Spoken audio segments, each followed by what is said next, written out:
public.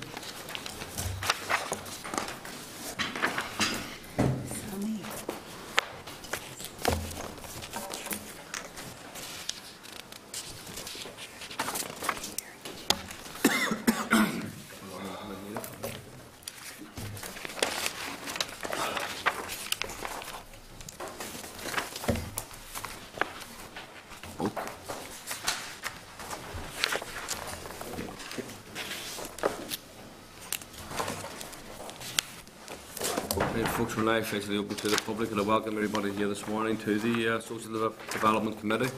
We're open in public session, and we're moving on to the item of the inquiry. Well, first of all, to just deal with the apologies. I have apologies from Michael Copeland to declare, and Dolores Kelly will be delayed. She's at a policing board meeting. Expected to be here soon. Members content with that.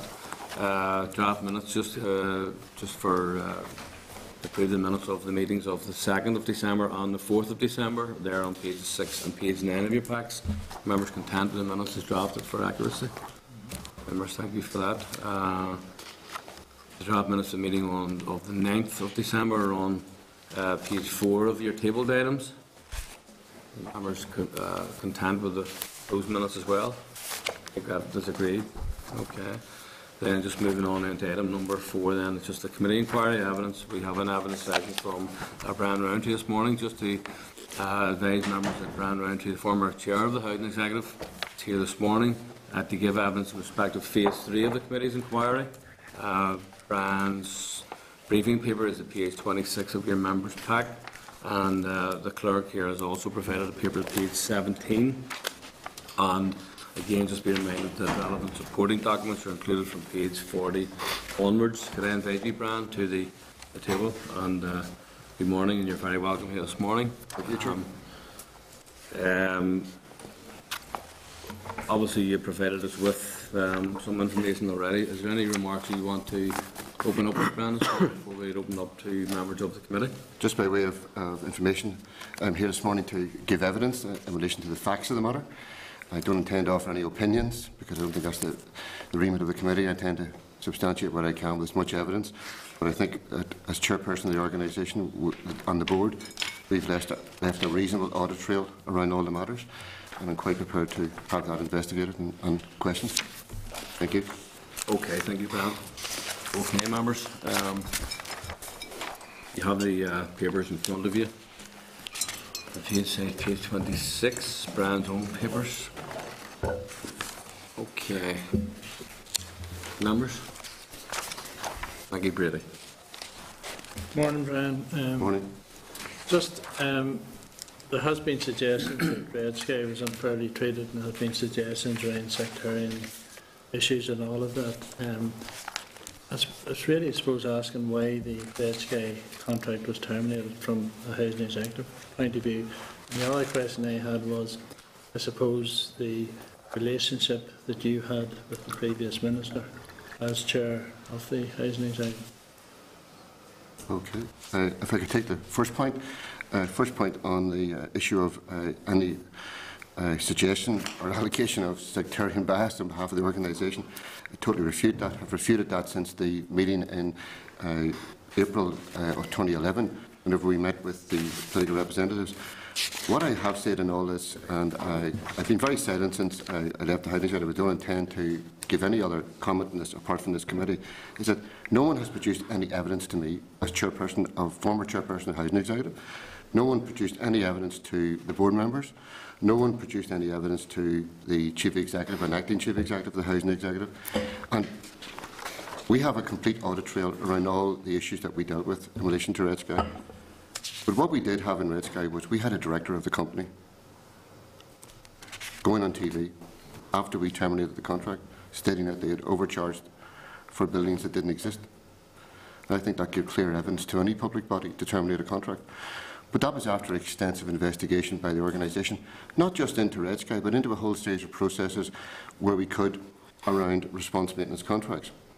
But Red Sky was not the only contractor, and I want to deal with this issue. Red Sky was not the only contractor under investigation, but Red Sky was the most difficult contractor in terms of the relationship they had with the organisation, but also in relation to adherence to the standards. And they were way ahead in terms of the indicators, on the negative indicators. And I think as an organisation, you're duty bound to respond in that regard. On the second point about the relationship, I would have hoped and would have sought an amicable relationship with any minister. And I've always had a good relationship with any minister I've worked for in public life. I didn't seek for that relationship to break down, and I continued right up till the end to try and offer that advice. In point of fact, what I sought was a working relationship that would respect all parties in the equation. I found it very difficult because it became personal, and I don't want it to be personal. I don't even want this conversation to be personal. I would still respect that individual, still respect the minister. I think that what we had was we had a misunderstanding around governance provisions, around their role and the role of the board, and therefore my role is to chair the board in that regard. And I think that's where the difficulty arose. Okay. Brian, just before bringing other members, the minister met you on the 30th of June, I think 2011. Yes. And then subsequently wrote to yourself in July asking for his proposals to extend the contract for a longer period of time. Now, that doesn't appear as an official direction, but you had concern that it might be, or would be. Can you elaborate on that? Yeah. Well, at the meeting was in June 11, was at the very latter stages of the termination period, because we had got 13th of July, I think, was the termination date from memory of the contract.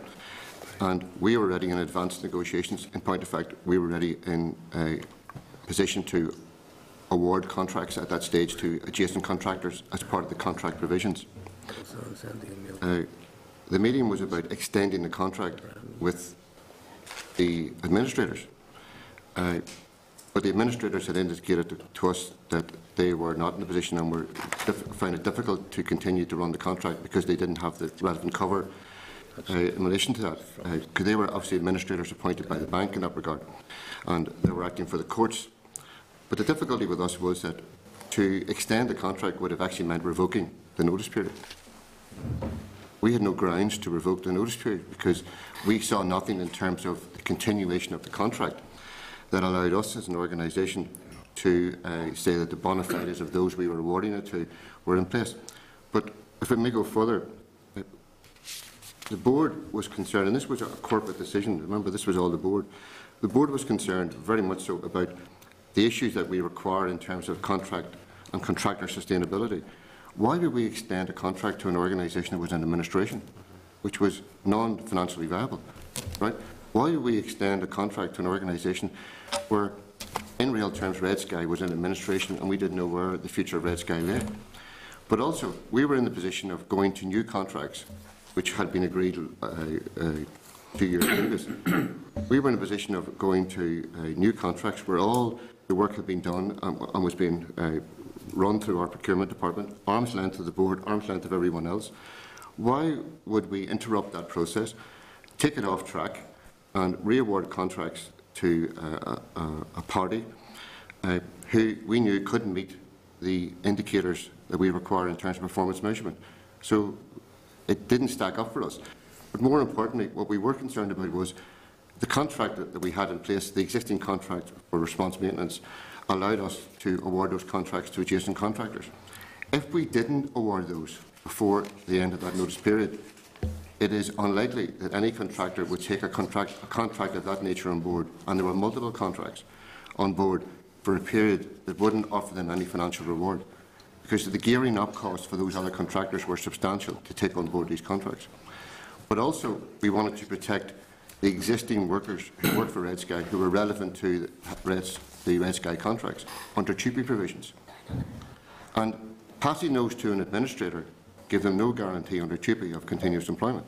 What we wanted to do was offer them some provisions where the contractors, adjacent contractors, would give those individuals the relevant guarantees and support under TUPE provisions that was necessary. And TUPE provisions were an integral part of the adjacent contractors' provisions under the existing contract. So it would be nonsensical to set those contract provisions aside and not protect the 200 workers who were noted as being allied to housing executive contracts. Okay, there's a couple of other points I'd put to you. On the 5th of July, you received an email from Michael Sands. This is the information that we have, obviously, and you've heard this, which was, I suppose, in furtherance of a conversation from Stephen Brimstone and Michael. So, in other words, is this the email at 7:40 a.m. in the morning? I think? yeah, I was just going to ask you, in terms of that, there's 2 points I want to put to you. One, you got that email that morning. Just wanted to know, first of all, had you any further conversations around that with Michael or anybody else for that matter? And secondly, then we have evidence from the Minister, in fact Stephen Brimstone as well, to say that the reason why they had contacted Jenny Palmer directly as a board member was because they had no confidence in yourself to relay the Minister's concerns to the board. Okay. So could you just comment on that? So that's 2 points. 2 things I'll say. One was that the email arrived at 7:40 a.m. I know we're meeting early, but we weren't meeting that early to discuss the issue. The second aspect is that the email gave indication and further elaborated on this request to extend the contract, and I think from memory it was taken out to 4 months or something at that stage. The email suggested another option within the email. And how would we consider an option extended forward that hadn't been appraised, substantiated, nor had we any guarantee from the administrators that they could do that? But what the email failed to clarify was that the administrators the evening before had emailed our procurement department saying that they were in no position to continue with the contract with Red Scout. The discussions around extending the contract were in point of fact defunct at that stage.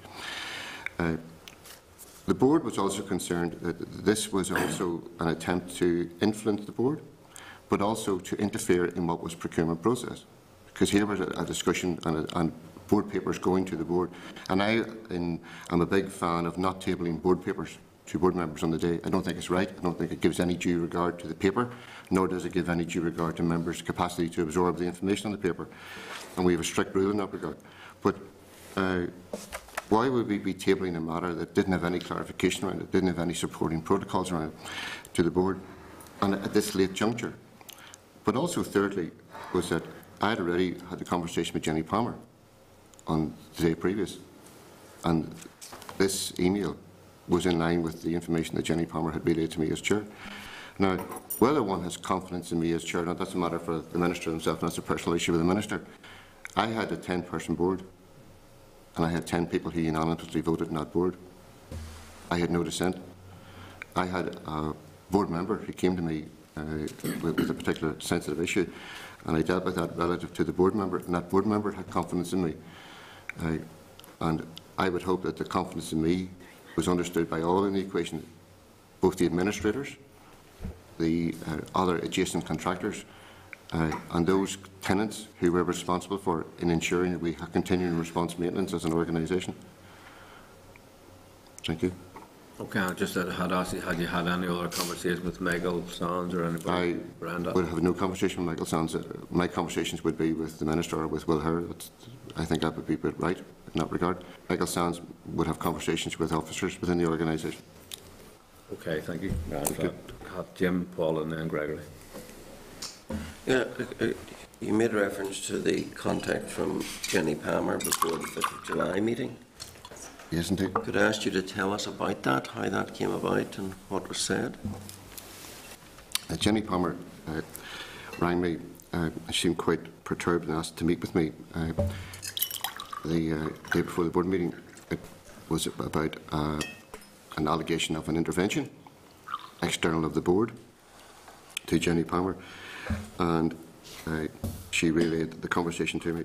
And conversation I know you're aware of, so I don't want to elaborate on the conversation, but the conversation was around that she had been contacted by the Minister's Special Advisor and that she'd been told that the party comes first. I saw the distress that Jenny was in. She was very traumatised by the whole event, but she was more also traumatised by the fact that she had been separated out of the board as a special board member and not one of the other board members. And this annoyed her because, you know, she didn't see her position and her role in the board in that regard. So I took Jenny through her standing in the board, and if I may, I'd like to take you through that as well. Jenny is not appointed by any individual political party to the board. Jenny is appointed by Lisburn Council as a member of the Housing Council. Therefore, her local authority have confidence in her to represent their views on housing matters to the Housing Council. And the Housing Council, as a corporate body, have the right to nominate 4 individuals under the legal provisions and constitutional arrangements to the Board of the Housing Executive. Therefore, any members who have political background on the board and to declare their political interests are representatives of the Housing Council on the board.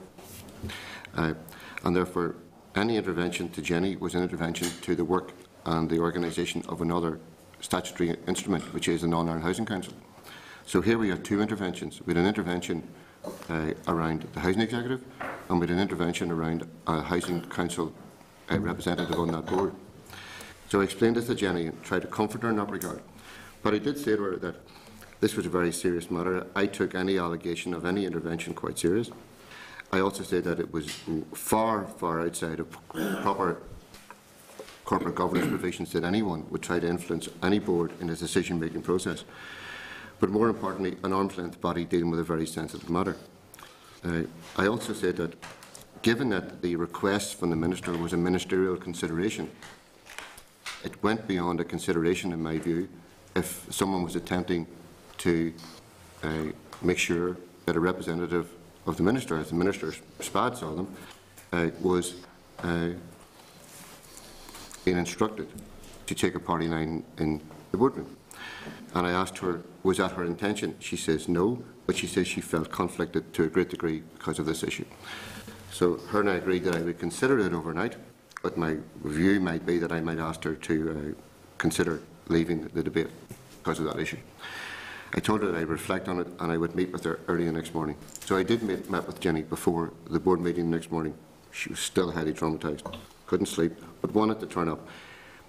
And I gave her the good grace to come into the room, to listen to the opening remarks of the meeting, to record her attendance, which she wanted to do, and then to state that she declared that she had a conflict of interest, had disclosed that to me, and I'd agreed for her to leave the meeting. And then we started the debate. And I thought that was the best way of dealing with the issue in terms of everyone present and trying to get some balance into it. But also, I thought the best way of doing it was trying to neutralise a situation where no one could say we had raised the political stakes in the room. Because with then 3 other political members, I could foresee a political debate arising around an issue which was a board matter, and I wanted to preempt that situation. Did she tell you who had instructed her that the party comes first? She said to me that it was Mr. Brimstone. And did she convey anything else of what he said? She said that she was instructed to support the motion, which was the consideration of the request from the Minister. Yes, the Minister's request. Is to extend the contract. And she told us that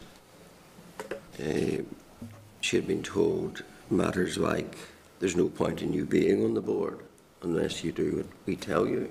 Did she convey that to you? But she relayed to me that she felt that, I think she implied in conversation, her exact words I don't recall, but the implication of her words were that we don't have confidence in you unless you do this, and that you must do what is required of you. But she was, in her view, doing what's required of her, because the Housing Council were also supporting our motion not to accept the extension of the contract, because the Housing Council members on the board were unanimous in this regard, and the 3 other Housing Council members voted in support of this motion. How long had you been chairman? Been chairman at that stage 7 years. Had you ever encountered a situation like this before? I've been in the public sector now since 1998. I've never had this issue in my life. It's the only instance I've ever had. And I've chaired boards with political representatives, and I must say that I found political representatives always to be credible and also to honour the provisions of corporate governance. And I want for the record to state that none of the political members, including Jenny Palmer, none of them broke the rules in the room. Have you given evidence to the DFP fact-finding inquiry? I have never been contacted by DFP in relation to the fact-finding issue for Councillor Palmer.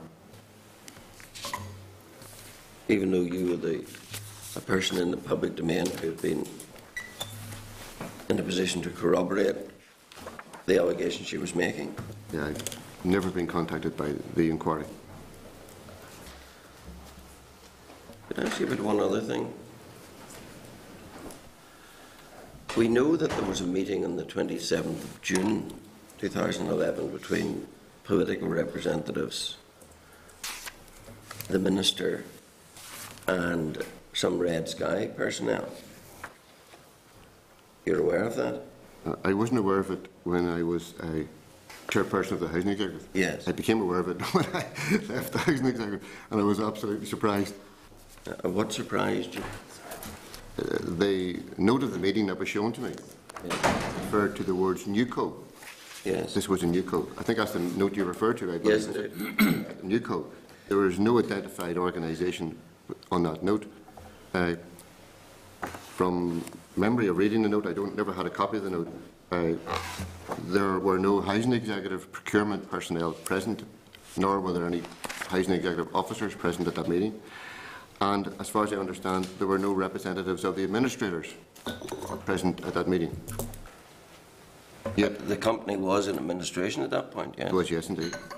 And there were no representatives of the administrators, yet I believe matters relating to the extension or Housing Executive contract provisions were noted in the note. And I was wondering why someone would be discussing an NDPV's business to a NUCO which hadn't been identified, but more importantly, where there may have been extensive conflicts in relation to that grouping, having those discussions. Because if this was an organisation that was looking to potentially acquire the assets and the ongoing provisions of Red Sky, then that would have left them with an obvious commercial advantage from those discussions. But I hope that wasn't the case. But afterwards, I was quite shocked to see the note and quite shocked to see the meeting had taken place.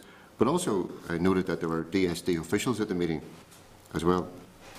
What did you make of the record in the minutes of the Minister in advocating extension to the end of August, saying that during this time the proposed new company might also be able to progress matters? What did that convey to you?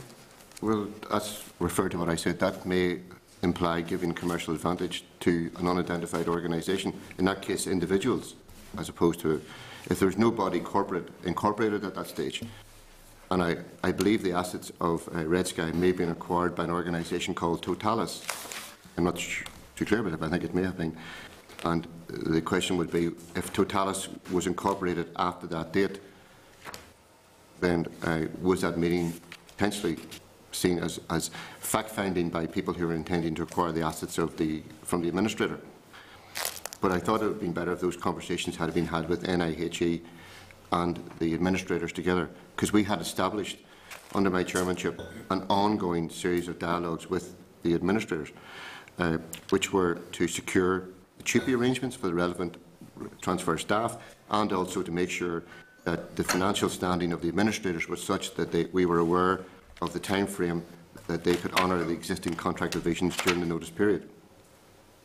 And the fact that those comments came from the Minister, did that surprise you? Well, the Minister was obviously being briefed in relation to the ongoing discussions with NUCO, whoever NUCO were. We'd never been informed, or we'd never been involved with NUCO, nor have we any intention to be involved with NUCO. At a later stage, you'd made reference to lobbying for a commercial interest. Correct, yes. What were you referring to? I'm saying it could be seen as potentially lobbying for commercial interest. By the Minister? By all parties in that room. Yes. Because if anyone party to that discussion was seen as offering a commercial advantage to any organisation that wasn't presently in contract with the Northern Ireland Housing Executive, it had been seen as lobbying for commercial gain. The question is, why was that note not sent to the Housing Executive? And that's a question I would ask the committee. And you weren't invited to the meeting? No, we weren't, nor did we get a note of the meeting. I want to be moving on. Jim, the other Okay. go back to you. Okay, Paula. Thank you, Chair. I was just to pick up on a few points. Jim actually asked some of the questions I wanted to ask. I just wanted to clarify a couple of things. Whenever Jenny was in, I had asked her at the time how she felt after the phone call, and she had said that she had felt annoyed, that she was hurt, all of those things, and you've clarified that as well. And we could see quite visibly that she was annoyed by those things. And she'd also said in her statement that she felt that there was no one she could go and turn to talk about what had happened. Now we know she did speak to Alan Uritz in the car on the way up, and we know she met with Jeffrey that day. I spoke with Jeffrey. When did Jenny contact you, Brian? It was the day before. I think it was the morning of the day before. I think, from memory, the morning of the day before the board meeting. I think it was. So the Monday then? I think it was the Monday, yes. The board meeting was on the Tuesday, I think, was it? Yes, so it was the Monday, yes. And she contacted me, and she was very distressed. Yeah. And I think that what she felt was, and it's amazing, and I want this recorded as well, in that she has a tremendous loyalty for the party, right? And I want to say it on record, right? As a chairperson, I respect that 100%. And in that regard, I wanted to ensure that loyalty was respected and understood by the party itself. And to place a board member in that situation who wasn't a party board member, it was a Housing Council board member, I thought was a misinterpretation of the governance provisions.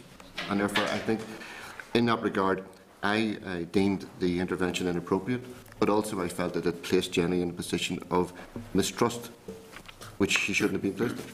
Yeah, and you had also commented in a reply to Jim that she felt like a special board member. Yes. And did you say there were 4 political representatives? There are 4 political reps, yes. And I would assume that Jenny is the only one that is a member of the Democratic Unionist Party. Yes. Jenny was the only one who was contacted, and what Jenny... And Jenny would be the only one that would be contacted if it was a DUP first advisor. Yes, but what Jenny felt was, if it was a Housing Council issue, she was quite prepared to pull all the other Housing Council members together and have a Housing Council discussion around this and bring it through. But she wasn't offered that.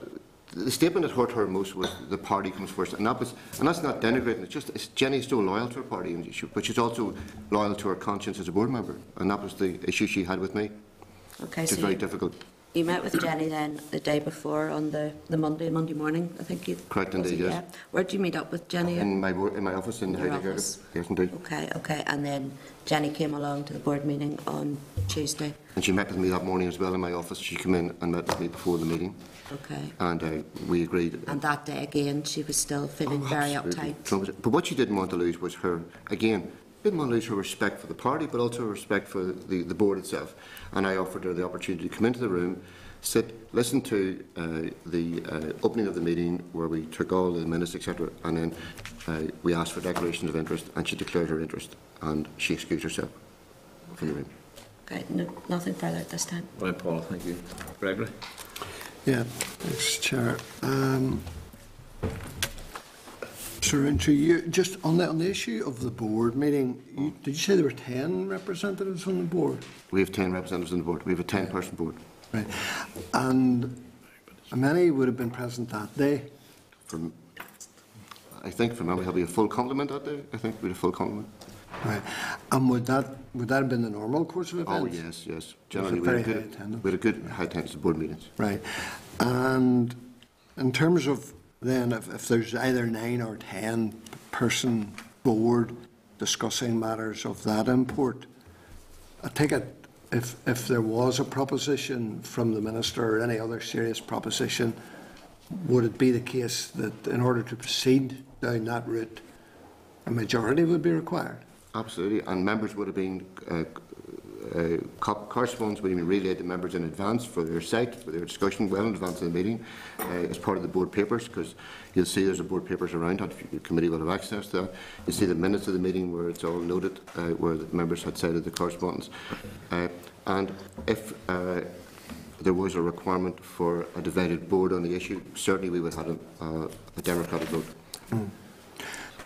And therefore, to avoid you being put in an invidious position, if there's 10 persons there, a ticket logic would tell you that would require 6 people voting in favour of a proposal.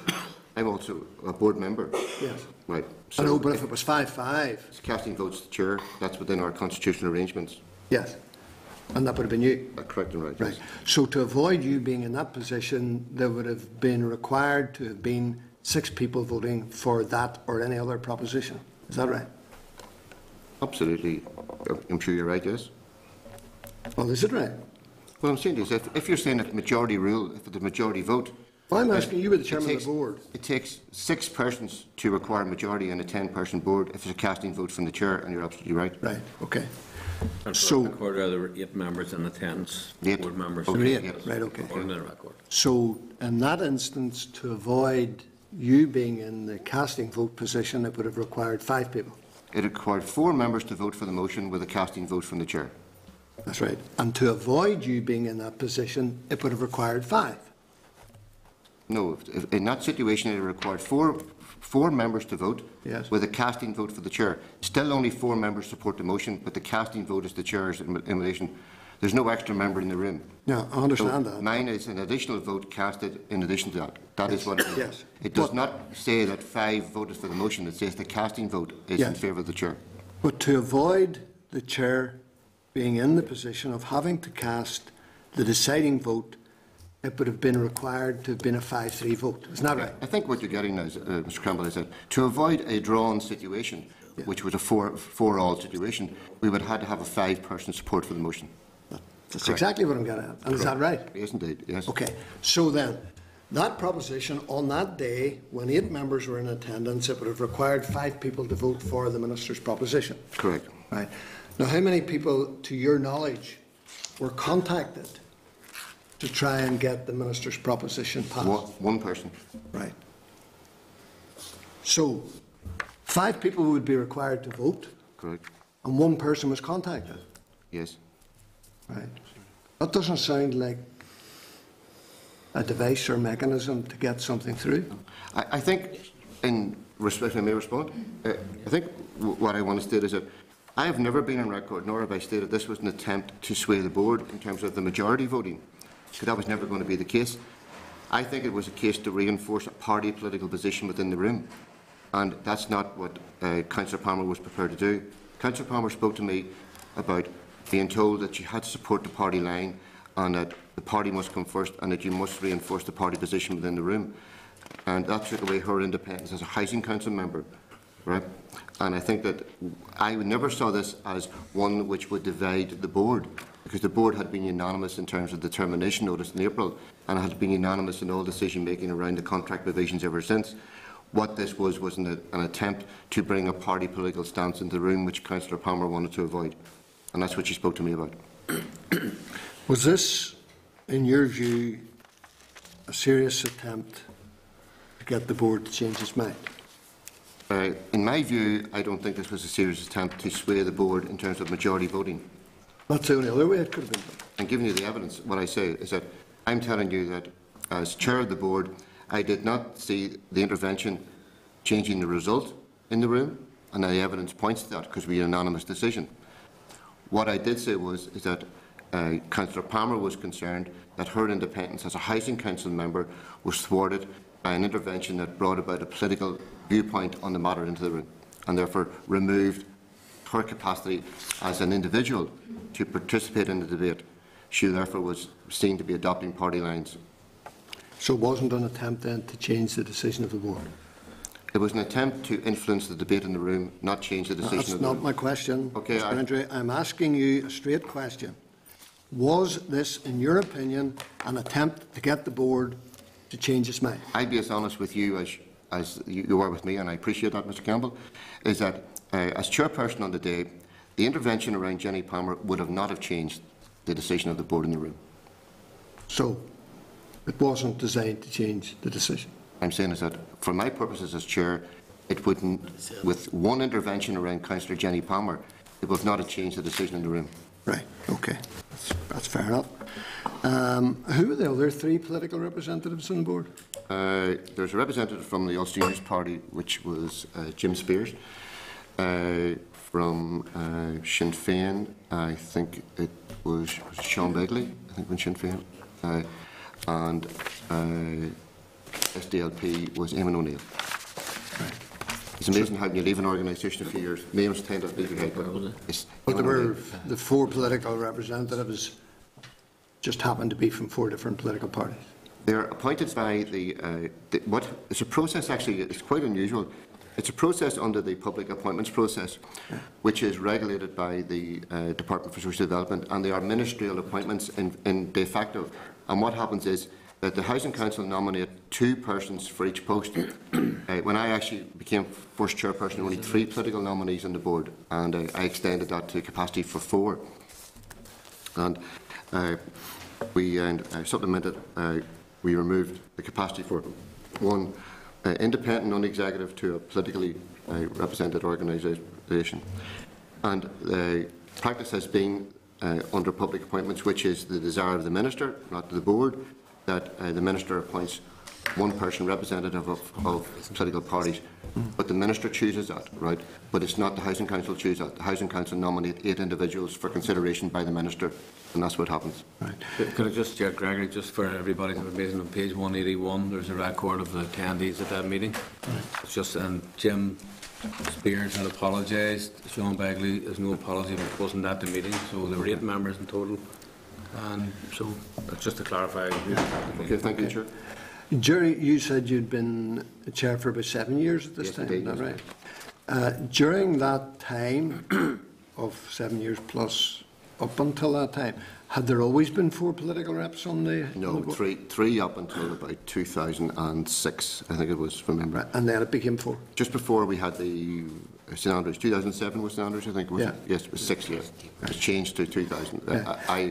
Sinn Féin had never been actually represented on the board of the Housing Executive, and I thought that since they were a key participant through Councillor Brenton Corn from Uri, who was a key participant at the Housing Council and had chaired numerous committees for the Housing Council, we thought we would try and balance the representation from the Housing Council going forward, if possible. Right.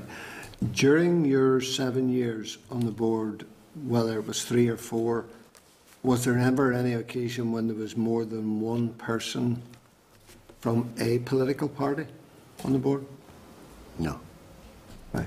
So throughout your entire duration, it was always either 3 or in the latter part of your tenure, 4, and all 4 separate reps. Absolutely. And 3 separate reps from all the political parties. Okay. Just to move on to Rinmore. Yes. During the programme, the Spotlight programme, which is why we're all here. Yes. Mandy Macaulay had put to you a series of questions, and she talked about Will Hare ringing you at the height of the dispute about Red Sky. And she then says, and I quote, Brian Roundtree says he was informed that a complaint is being sent to the Northern Ireland office to get him removed from the Civil Service Commission. Was that accurate? That's her comment during the programme. Is this to do with Red Sky or Rinmore, Chair? Well, Just said Rinmore, did you know? Yes. What is the relevance, Greg? The relevance of it is that it's part of the Spotlight programme. Yeah, but what's it got to do with the basically of the inquiry? That's the point. It means regardless of the Spotlight programme, I mean, we can rely on Spotlight programme for one programme or maybe not on another, but it's the inquiry term to reference we have to address. Yes, that's right. And obviously you're putting a question, the witness will have to determine whether or not it's relevant. Well, and we'll challenge that, whatever the view might be. But I would have to say, you know, what is the relevance of well, it's just Chairman, it actually is relevant, and especially since the witness has indicated that there was a dispute between him and the Permanent Secretary and the Minister No, I've never seen this. over the whole Red Sky incident. In fact, we have got fairly robust letters between him and the Minister and the Permanent Secretary about their involvement. And drawn into this then is the allegation that because the relationships were so bad, that the Permanent Secretary actually tried to get him removed from another job. But we haven't. So it's totally relevant. I mean, first of all, it's part of the Spotlight programme, and secondly, it's relevant to the breakdown in the relationship which he alleges there was between himself and the Minister, and which then led to the allegations about interference in the board and everything else. So, I mean, Chairman, I think that you'd be stretching things if you tried to rule this issue out of this series of questions. Well, I make the point again, it doesn't appear to be relevant to the phase 3 of the inquiry term to reference, and if the witness was invited here to address matters relevant to phase 3 of the inquiry and was given that direction before attending here and has responded accordingly, both in his written response and here to answer questions relevant to phase 3 of the inquiry. As any other witness will tell you, they'll only come here and deal with what they're asked to deal with. So I would imagine Mr Roundtree would be saying what he's indicating he's saying, or that because he's asking directly the question of the Chair, what is this got to do with the... Well, Chair, I mean, I had mentioned to a previous witness about Rinmore under this phase of the inquiry. Yeah, but the Rinmore has not arisen either by Will Hur or anybody else for that matter as a way of, certainly in this inquiry, has not arisen at any point, and the original letter is supposed to have come from Will Hur. He has never raised it here, my recollection, as a means to, I've used my word advisedly, discredit Brian Roundtree's evidence, or any evidence that Mr Roundtree may give, or the character of Mr Roundtree. Well, I have raised Rinmore with a previous witness, so I have, and I want to raise it with this witness. Well, I'm saying, obviously people here will raise questions, but the witness was invited here to deal with phase 3 of the term to reference of the inquiry. And I'm asking questions under those terms of reference. Well, I don't see that.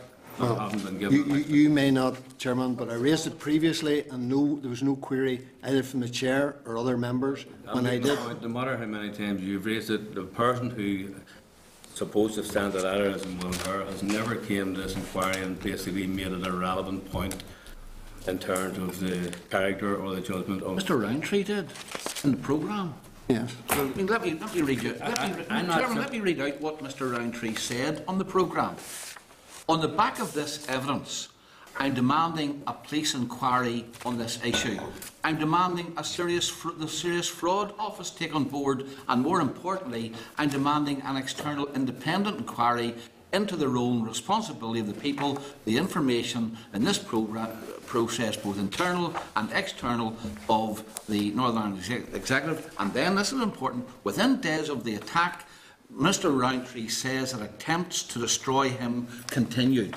So it clearly is relevant to this inquiry. He said that he objected to the way the Minister was dealing with the Red Sky issue, and as a result of that, attempts were made to destroy him. There couldn't be a clear link.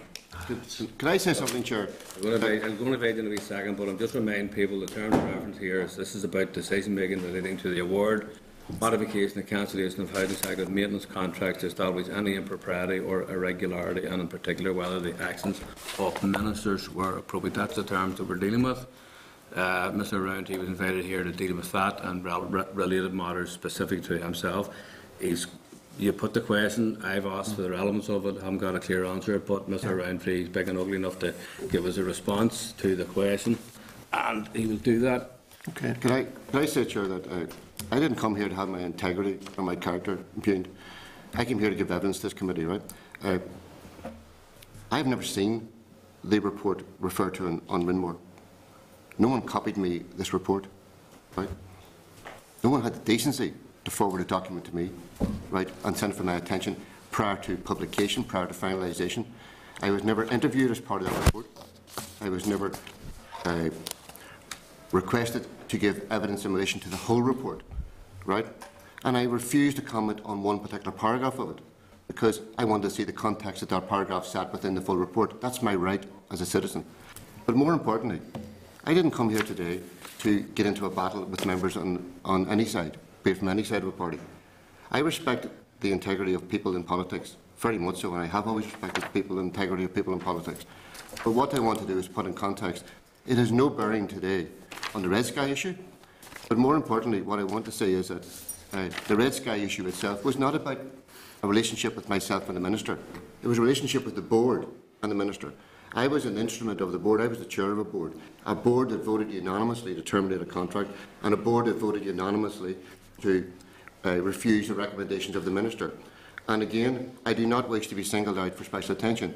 You may see in my evidence that I submitted to this committee that I was under personal threat as a consequence of this. I had to leave my home for 2 nights.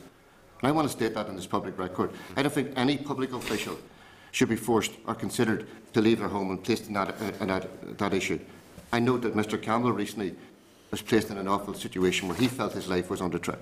I don't believe anybody in any public place should feel threatened by anything. I think you should have the courage of your convictions to stand over decisions that you're party to, but others should respect that decision-making process and honour it. But more importantly, should I also further state for the record that as chair of the board, I'm the leader of the board, right? And I stand up for the board, right? And I will present the board case in public, and I will present the board case in private with the Minister. But it is wrong what Mr Wilson says about getting into a spat with the Minister. What I tried to do was present the options to the Minister where we could get round this. I never wanted it to come to this situation. And I want to state for the record, that's why I spoke to political representatives in June of 2011, when I tried to heal the wounds, as you will recall, Chair. And as a consequence of that, you actually met with the Minister at that stage. And those interventions were across all parties that I tried, because I saw the difficulty that was going to emerge from this intervention. So I thought it was best to try and calm it down. But also to state for the record that as a chair of a public body, I have actually nowhere to go. I had nowhere to go to report this. There is no mechanism within the system that allows me to report this intervention and to have it dealt with and ruled upon and then report it back. And I think that would have taken the sting out of the tail. So I'd like that recorded for today. Thank you. Okay, thank you. Mr Rowntree, the issue of the stock transfer in relation to Rinmore, you had previously indicated that you were not aware of that, is that right? The stock transfer? Yeah. Stock transfer was a political decision, not a board decision. But does that mean you weren't aware of it? And I don't want to discuss Rinmore because it's not relevant to Red Sky. Well, now, Chairman, we're now in a very, very serious position in this inquiry. Because this is the second witness that I have asked about Rinmore. And the previous witness said, this investigation is not about Rinmore. It is about Red Sky. Under the terms of reference, I would prefer not to talk about Rinmore. And I said, that is fine, but this investigation is not just about Red Sky. And the witness said no. Well, so we have 2 witnesses now, and Mr Rowntree is the second of the 2, who is declining to answer questions about Rinmore, which tells me there is something about Rinmore. Why will you not answer questions about Rinmore, Mr Rowntree? It's relevant to Red Sky. I'm trying to justify. I'm here today. I was supplied a schedule of questions by the clerk, Dr. Kevin Phelan, right? Yeah. And within that, I had the good grace to respond in detailed fashion on those questions. And I thought it good grace to come and answer and provide evidence in support of those today, and to take tangential issues that may arise, as would be normal practice in any evidence session. Yeah. This is a totally different subject. I'm quite prepared to debate the Rinmore subject, not at this committee, at any other committee, because I have nothing to hide, neither has the board anything to hide in Rinmore. But Rinmore did involve politics, and that's a matter for others to have the debate around Rinmore, and I could say that. But did you know about Rinmore? I was a board chairperson at the time of Rinmore. Of course I did. I'm going to have to... know about it? Sorry, I'll be seconds. I was the board chairperson at Rinmore. Mr Rowntree, Mr Campbell, I'm referring people back to the term of reference. If there's an issue around Rinmore, then let's deal with the issue around Rinmore. And as a committee, then we should consider that and discuss it. And if it's relevant to this inquiry, then we should table whatever witness sessions that we need to undertake. if it's relevant to it, and the committee will decide on that. So what I'm prepared to do here this morning, I've reminded people again, this inquiry is specific to terms of reference. Mr Roundtree was required to be here this morning to deal with specific issues, which he has been doing and will continue to do.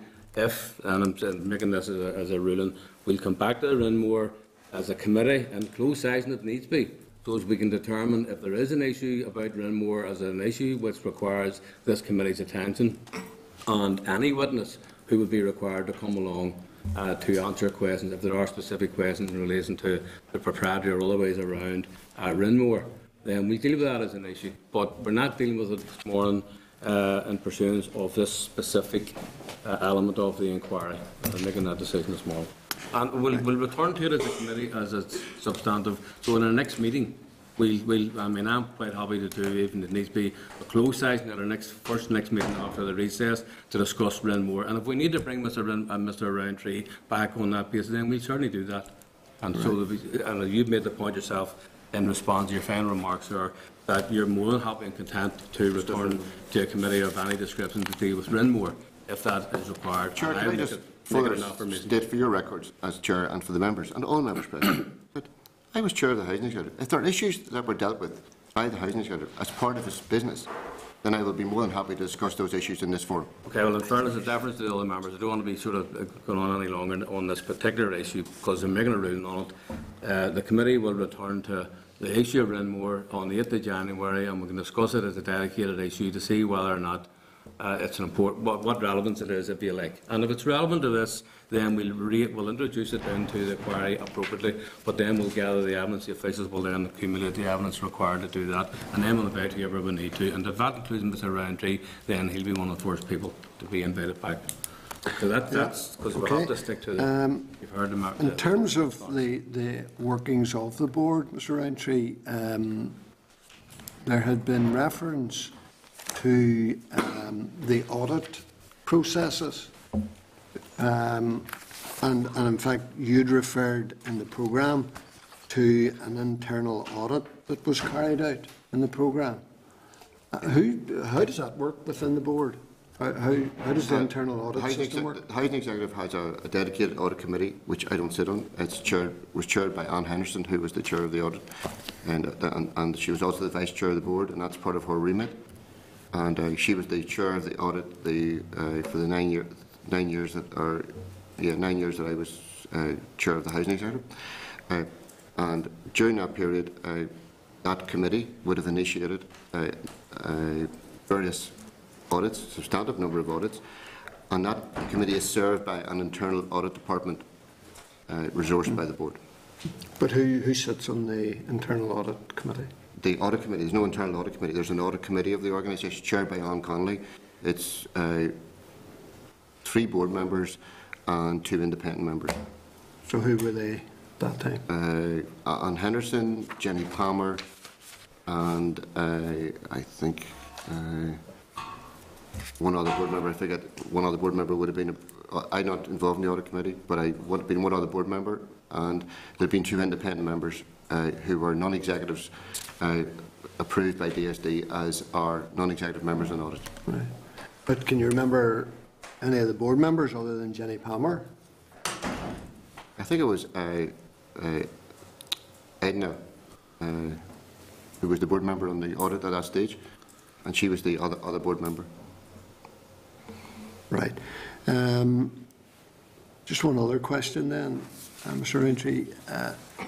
Once the whole sort of red sky position had been resolved in that the issue had passed and the programme had gone out, had you any other dealings or discussions or meetings with people post the programme and the controversy?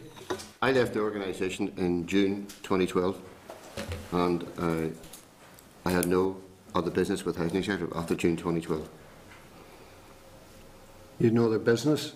With the Housing Executive. My position as chairperson terminated. I resigned in June 2012, and I had no official business with the Housing Executive after June 2012. Yep, that's why I asked you, any discussions? You could have discussions without having business. I had discussions with lots of people around issues. Yeah, but had you any in relation to Red Sky or the programme? The people on the programme who interviewed me, that's the discussion I had. Yes. And that programme went out? Yes. Spotlight, yes indeed. And after the programme? That was after I left office. But had you any discussions I said after it. you I said left it. office? Part of the interview, I had a discussion with BBC people around that issue. I was interviewed by them. That's part of the discussion. And had you any other discussions with No. them? What are you referring to? I don't know what you're referring to. Had you any discussions with, once you had left the Housing Executive, you said you had no further business Yes. or dealings with the Housing Executive? Yes. Had you any other discussions with anyone, formally or informally, No. about Red Sky or the programme or with Spotlight? Discussions in what way? I'm mystified as to what you mean. I'm a citizen. I'm entitled to have a discussion with my family, with anyone else. I don't understand where this goes, Chair. I'm absolutely... I moved to a position where I became the chair of the Civil Service Commissioners. If I have discussions around matters, I have discussions as part of my role, and I have discussions that takes me into other forums. But I don't understand the questioning, and I'm confused. I'm not talking about casual conversations with your family, Mr. Rowntree. I'm talking about any discussions you may or may not have had with the BBC or with the Housing Executive about the programme after you had left your employment with the Housing I Executive. had no formal discussions with the Housing Executive after I left. Had you any informal discussions? None whatsoever. I had no Why would Housing Executive staff want to talk about Red Sky to me after I left the office? I just wonder why you started your question by saying you had no formal discussions. Yes. Had you any discussions? But I'm confused by what you mean by discussions, because, as a citizen of anywhere, you're entitled to There's no discussions. direct, there doesn't appear to be a direct question, so. Well, there is a direct question. There's not a direct answer, Chairman. Well, I'm telling you, I had no discussions with anyone from the Housing Executive about issues to do with Red Sky. And had you any discussions with the BBC? I had discussions. I was interviewed by BBC. Yeah, after the programme went out. After the programme went out. Yes, after the programme went out. Settle down, Gregory. Yes. Gregory, sorry, Mr. Rowntree, I'm advising you not to answer any further questions if we're going to get the tone of the question the way in which we just... Well, I've asked the question about 4 times, got the Chairman. answer, sorry, Fra, you've got the answer from Mr. Rowntree, who's basically saying he does not know what question you're trying to put to him, because the question you're putting to Mr. Rowntree could suggest, did you have a conversation with someone when you had a cup of coffee this morning? No, I made You need to that. be No, specific. Chairman, I made that clear. Well, We're not talking about informal discussions with family or a cup of tea or a cup of Your coffee. last question there was, you asked Mr. Rowntree had he had any conversation with the BBC after the programme was broadcast. That was a track question. I've said that the only conversation I had with BBC was about how I felt about the programme, and that's a fair response from BBC. Was that after the programme? Yes, indeed, yes. They asked me how I felt about the programme. How did I feel? Was I traumatised, or whatever the case may be? It's a big programme. Okay. They asked you, were you traumatised by the They asked me, programme? did I feel... Because they knew that it was a big, difficult programme. If you saw how I felt during the programme, they followed up and asked... When somebody that goes live, they ask you, how did you feel about it? And asked me this question, yes. Okay, that's... Okay. And, and I'm being honest. Okay, thank you. Stuart? Chair, can we just going back to Jenny Palmer, who you have, I think, for me, certainly confirmed all that she Sorry, said. Stuart, we can't... Sorry, Mr. Rowntree has confirmed for me all that Jenny Palmer said, and indeed the way and the sincerity of what she said to us.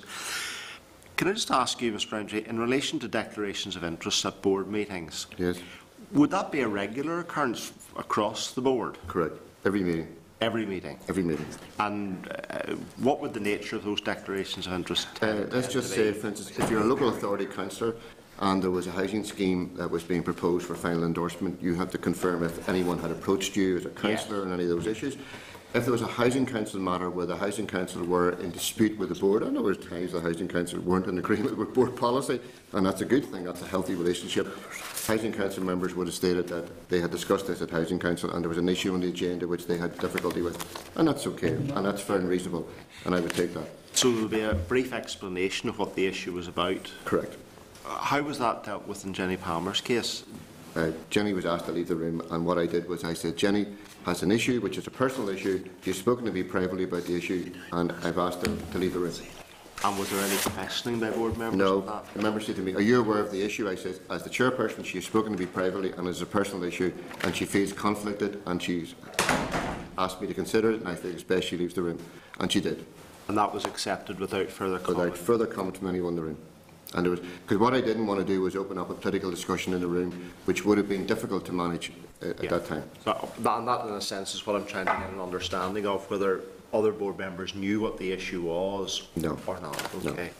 And in relation, then, if I go back to the email which you received that morning from Mr. Sands, did you inform the board about that email? Yes, the email's in the minutes. It's recorded. It's noted in the minutes that there was an email and the interventions were recorded.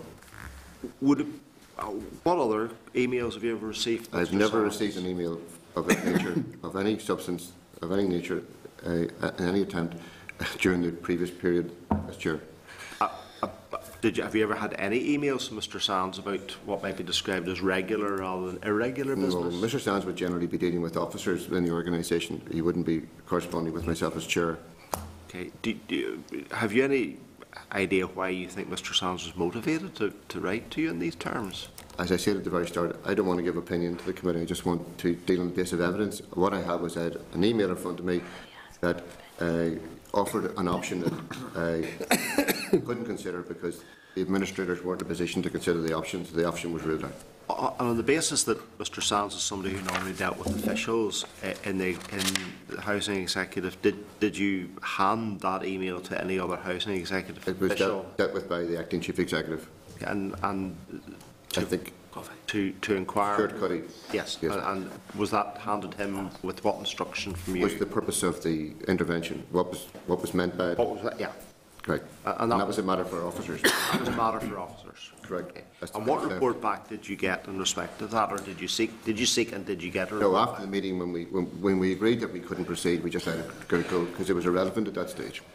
We weren't seeking to get into any issue of antagonisation with anyone. What we wanted to do was, the email was a matter that couldn't be dealt with by the board because the administrator was not in a position to take this forward, so it was set aside.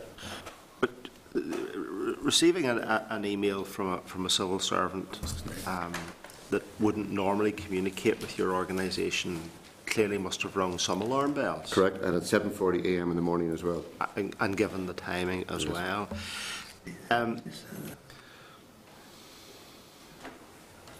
Do you think that, or not whether you think, and you handed that to the acting chief executive to investigate?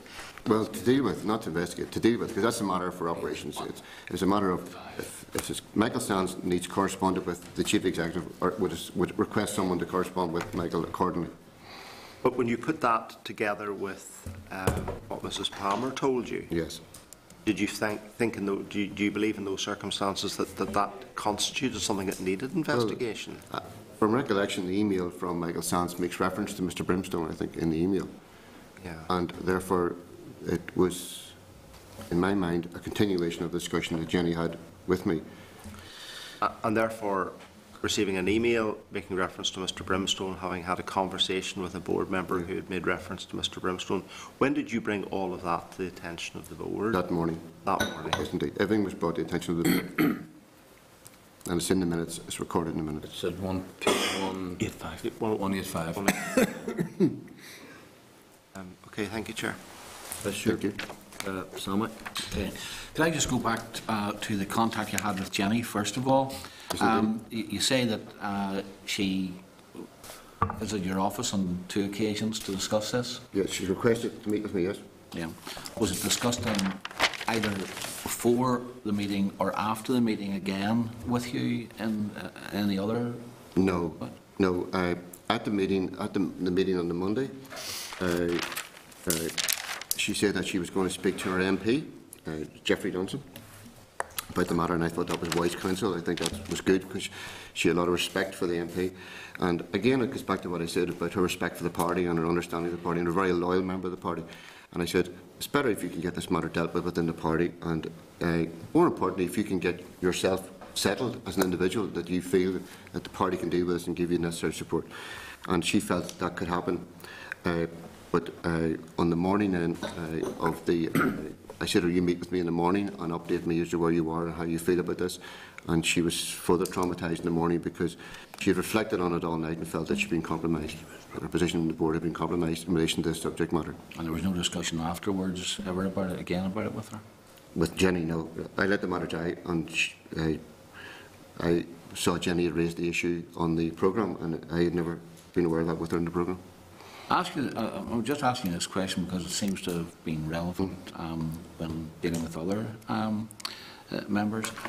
I mean, would outside the board, would you have had any social contact with Jenny? None whatsoever. None whatsoever.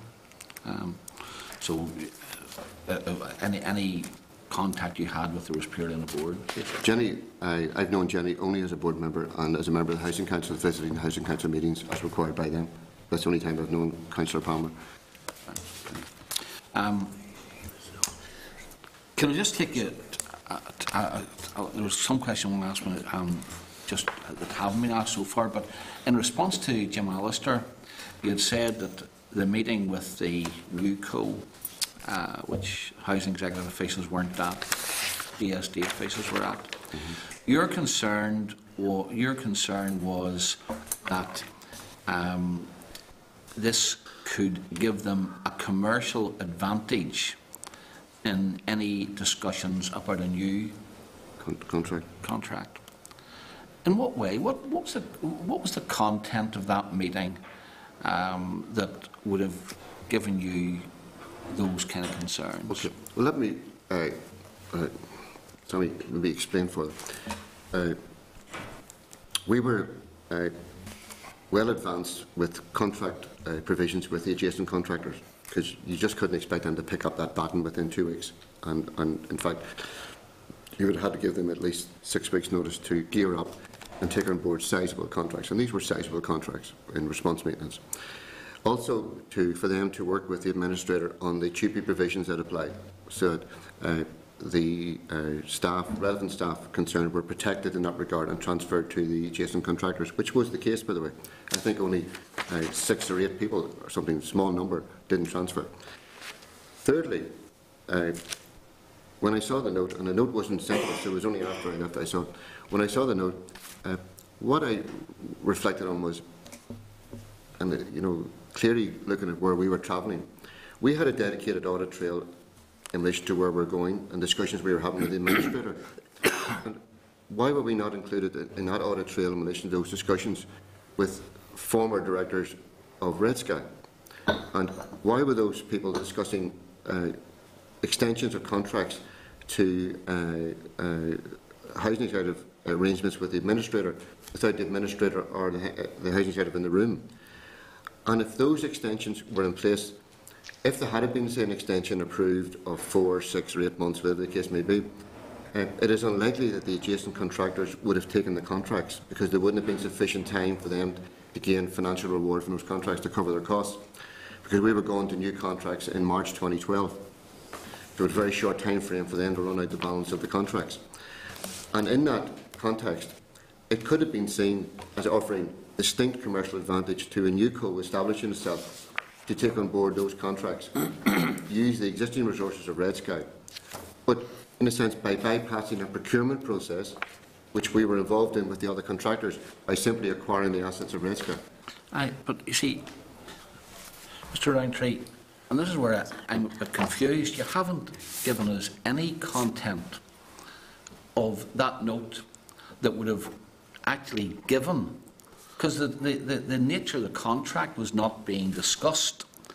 So what in those discussions that you have, you saw the note of, what in those discussions gave you fear that information was being passed to anybody which would have given them an advantage when it came to, because don't forget, they would have had to bid, or they would have had to... No, they wouldn't have. Well, the board would have had to approve the contract. Well, the department wouldn't have been issuing the contract, so the housing executive would have had to issue the contract. What commercial information was there in those discussions that would have given rise to an advantage, the company having an advantage over anybody else? We weren't copied in the note, so I've only seen the note once. And I think the last paragraph in the note refers from a DSD official who says that these matters are matters for the non-owned housing executive. I think that's what it says in the note. That's the first thing. The second thing is, there was no confirmation during that note as to what the legal standing was of the individuals representing NUCO were. Were they directors? Were they future directors? Were they whatever they were? There was no confirmation of what their legal standing was. Thirdly, is that you're quite right, somebody to say that the note itself isn't explicit in that regard, and absolutely true, and I support that. But for me, as the previous chair, the note flies in the face of what was happening behind the scenes, with full departmental understanding and administrator understanding of what we were doing on with adjacent contractors.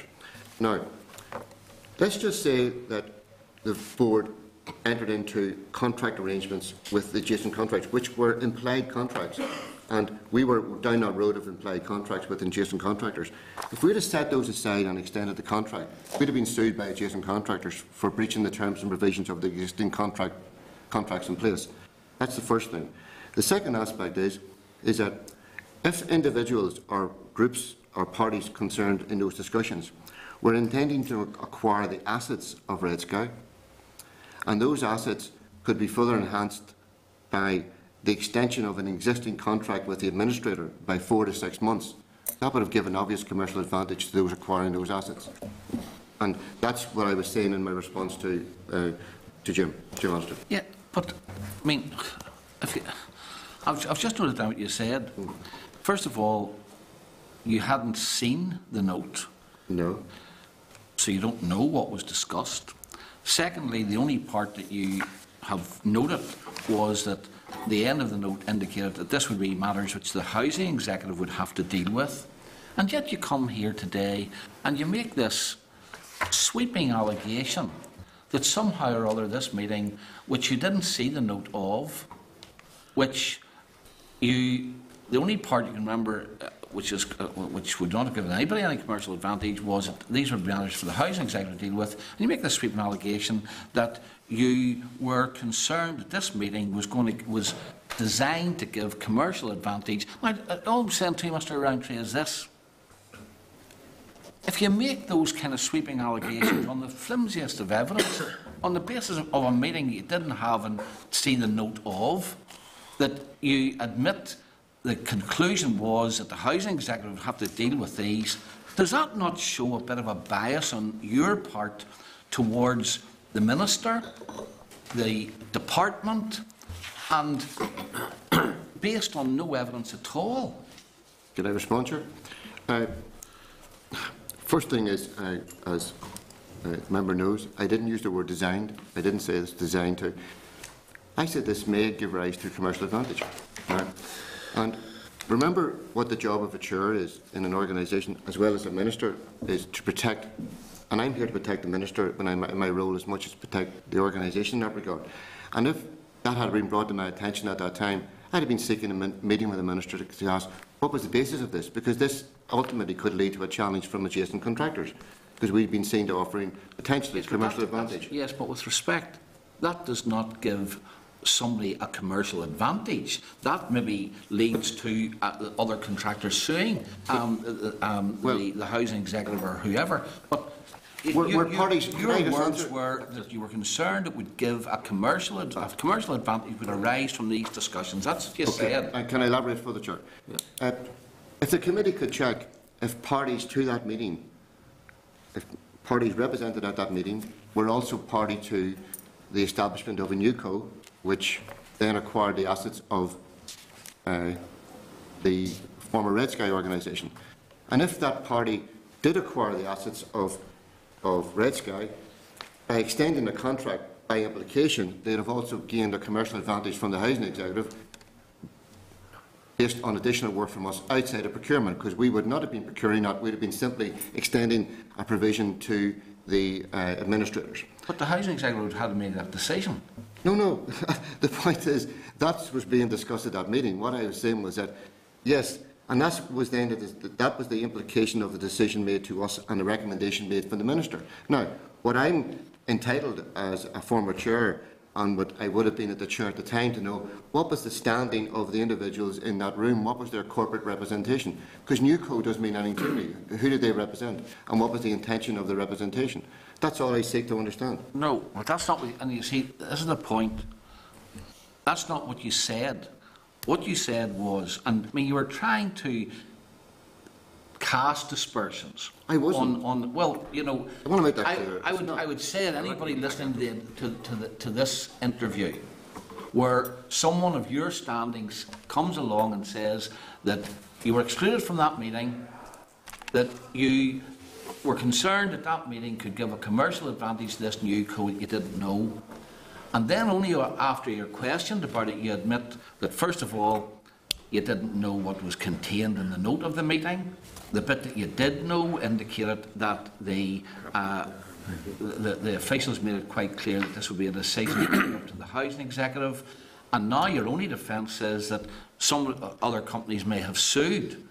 But that does not give any new co a commercial advantage. They would have had to gone through the process of acquiring the assets of Red Sky.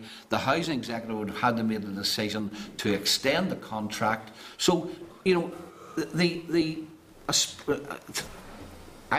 take it as a direct attempt to discredit the minister, and I'm going to come to this in a minute.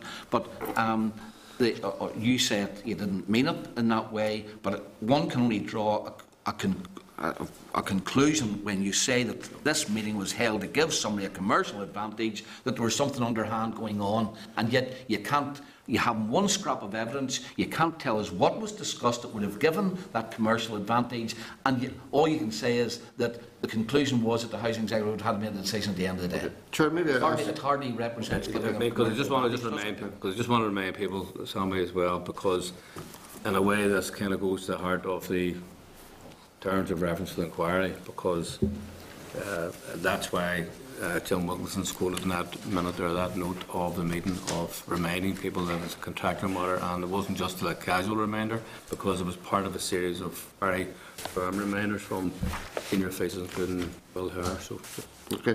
Context of all of these things. Maybe Mr. Wilson's aware of the standing. I'm not aware of the standing of the individuals who are representing the NewCo. The second aspect is that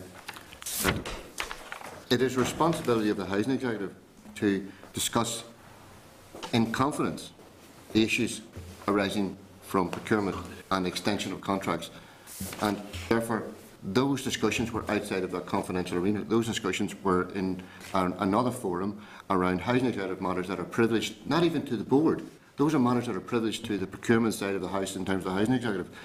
And thirdly, is that if there was no intention, and I firmly believe there was no intention to offer commercial advantage in calling the meeting, why was the meeting summoned, and why had those individuals access to that meeting without the housing executive present? Because why did those individuals not approach the administrator to meet with the housing executive and the administrator in that regard? Why did they not approach the housing executive for us to convene a meeting? What access had they to the minister that went above the housing executive and went above the administrator? And that's a very concerning issue for a chairman of any organisation. And when I read the note, I was concerned, and that's what I'd say. That's all I'd say in the matter. No, you were concerned about commercial advantage, and you've indicated that you have no evidence that any commercial advantage was obtained through that meeting. I think. Can I just move on to another issue? You've talked about interference in a commercial contracts. Had you contact from any other ministers while you were chairman of the housing executive, or were you aware of contact with the housing executive from any other ministers about this or any other maintenance contract?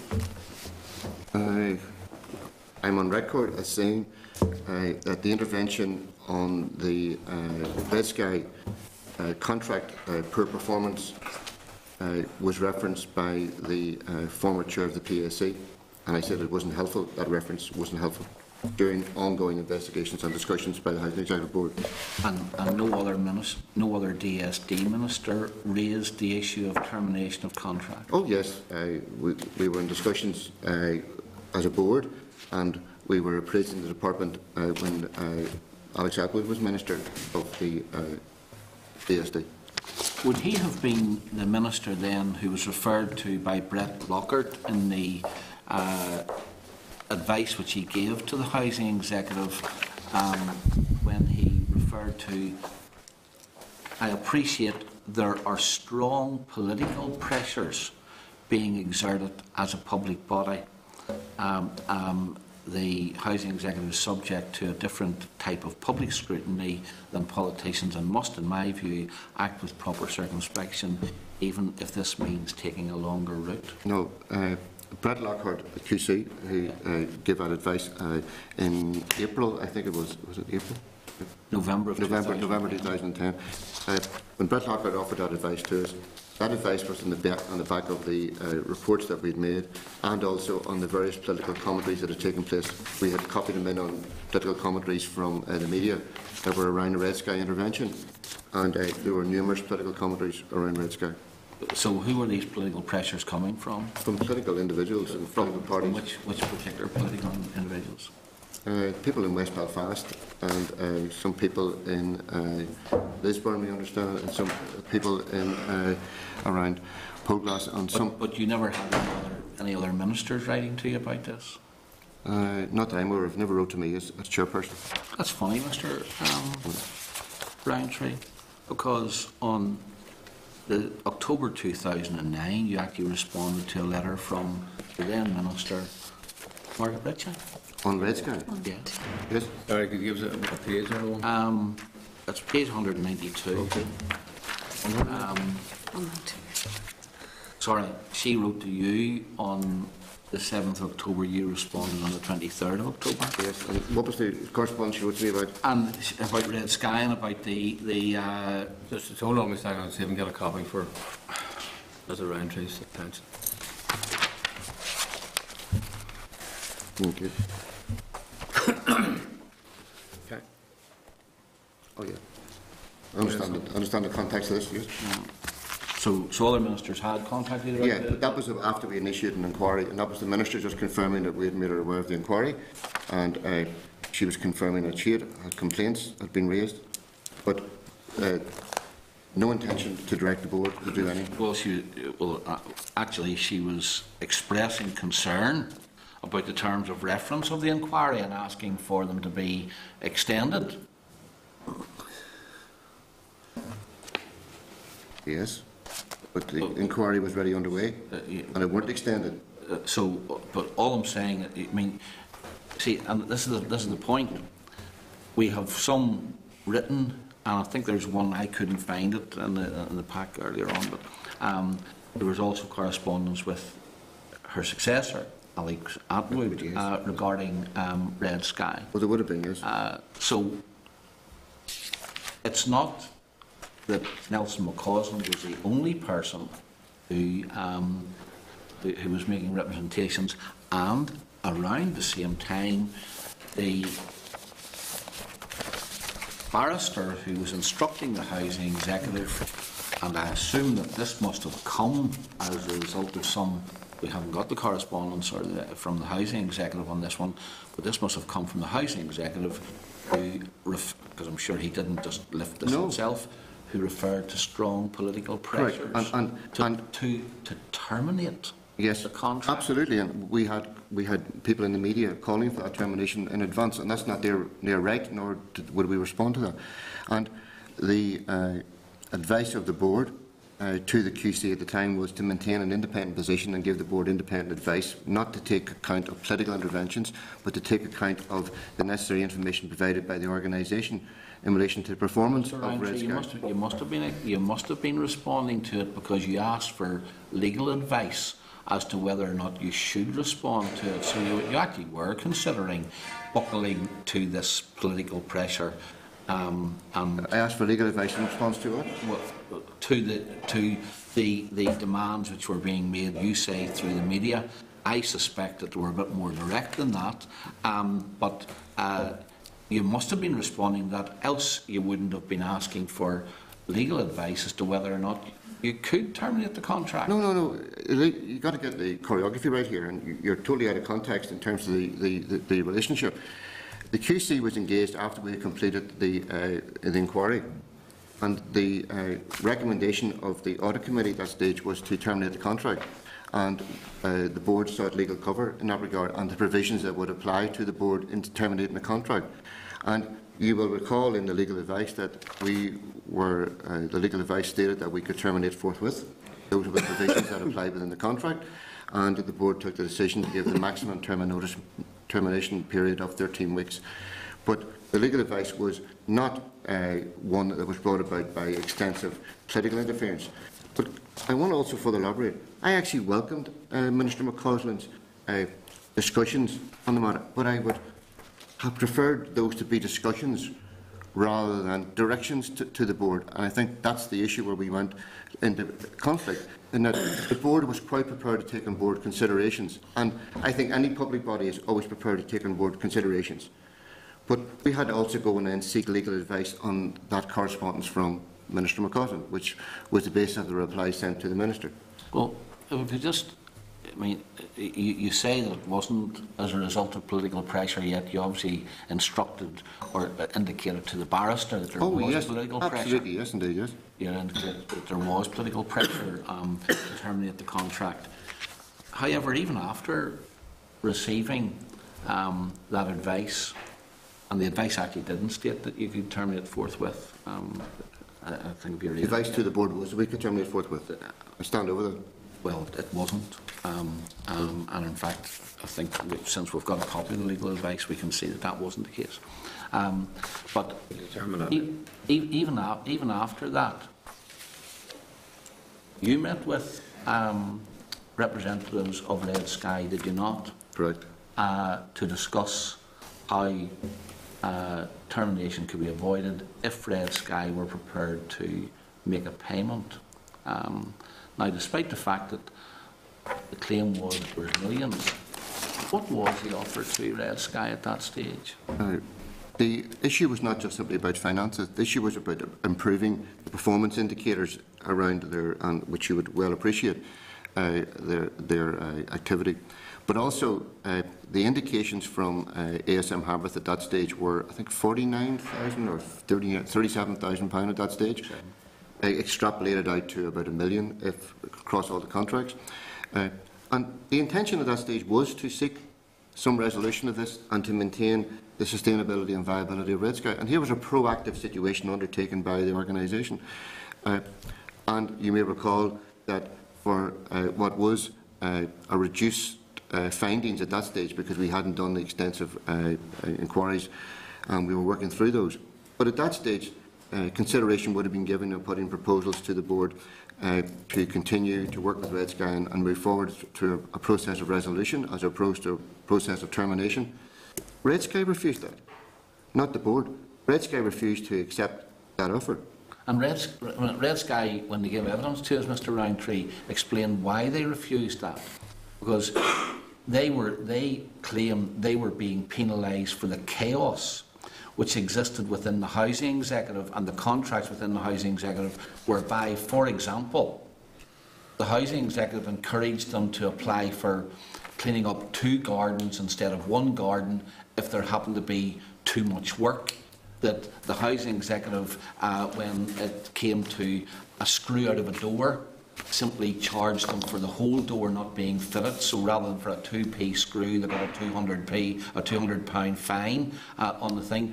And they argued that the overpayment that was claimed was as a result of instructions which they got from the housing executive. They'd been bitten with it before and they weren't prepared to do it again. I mean, do you accept that there was absolute chaos within the housing executive as to how these maintenance schemes were run? I don't accept that there was chaos. Well, do you accept that those practices occurred? If I may respond.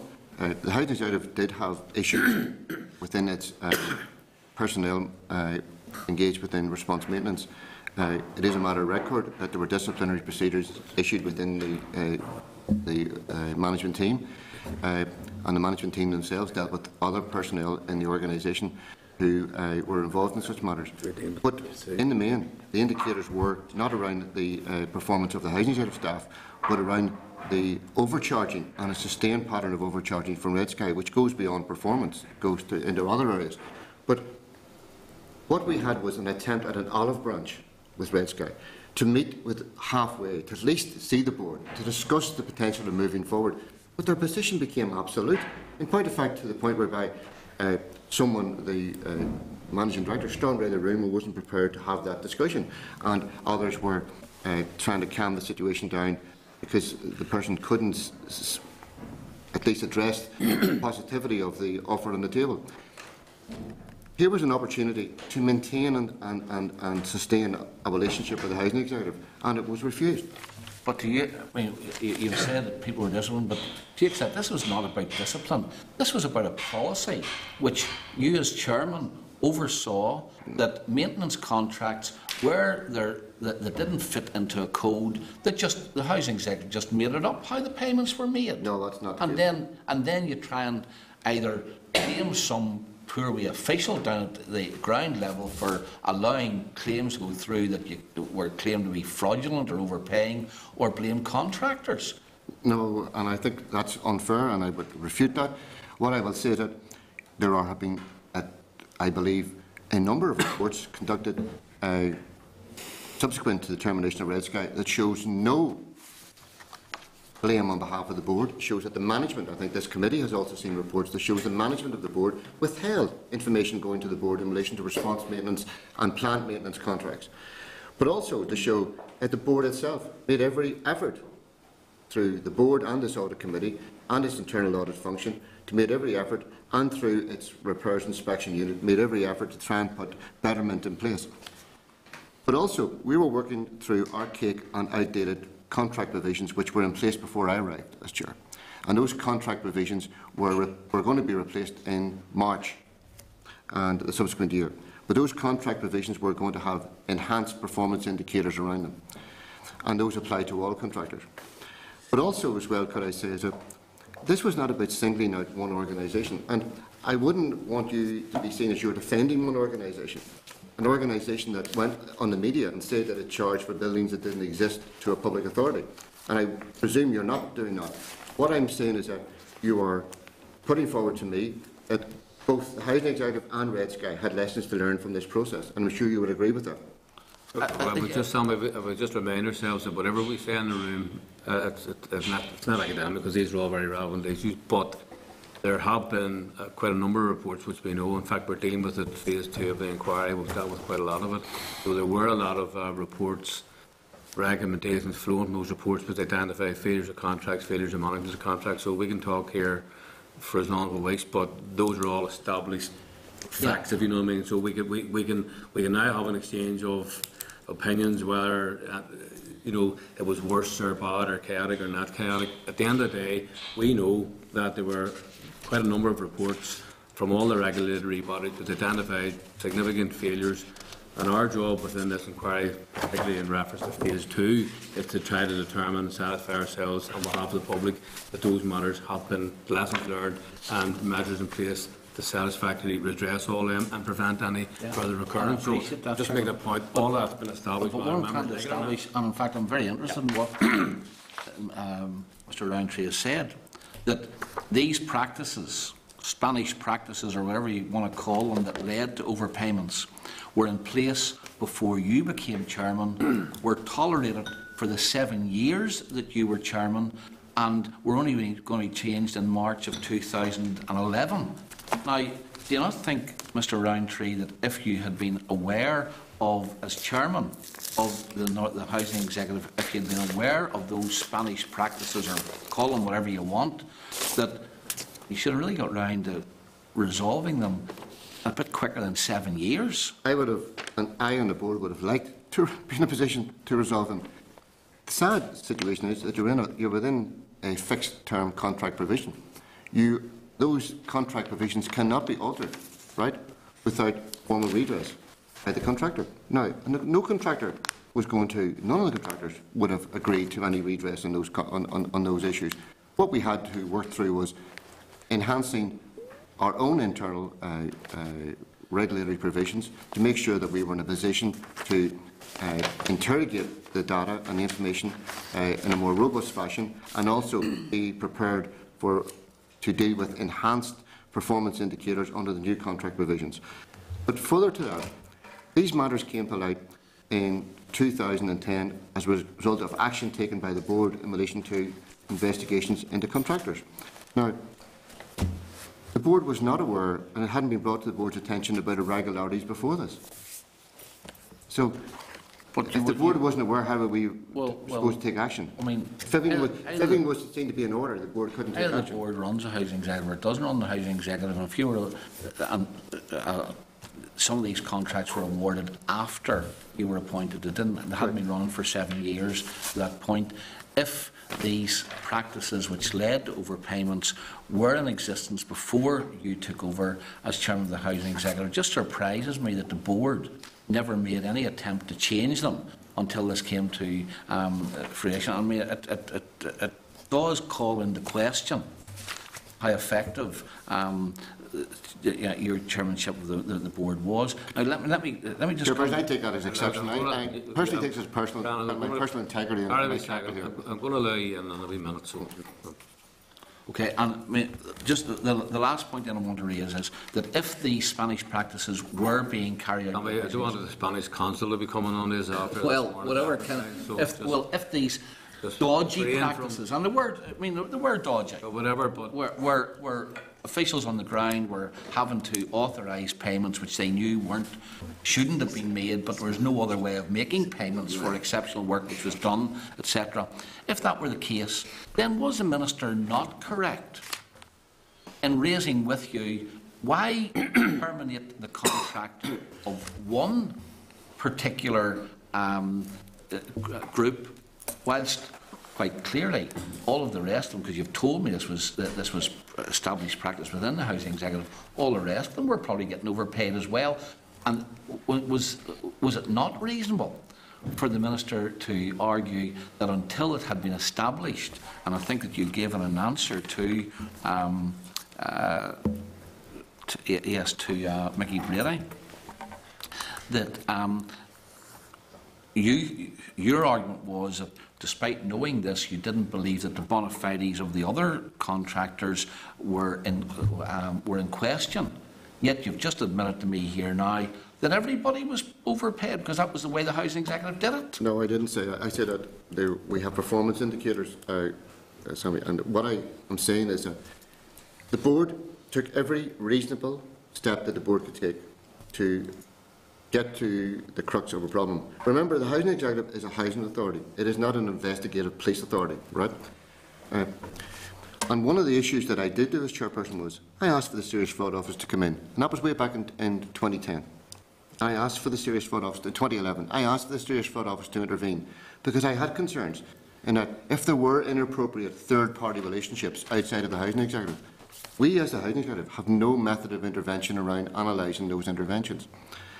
Secondly, the board, under my chairmanship, we did initiate quite a number of inquiries and investigations across a number of issues within the organisation, and rightly so, and we don't in any way apologise for that.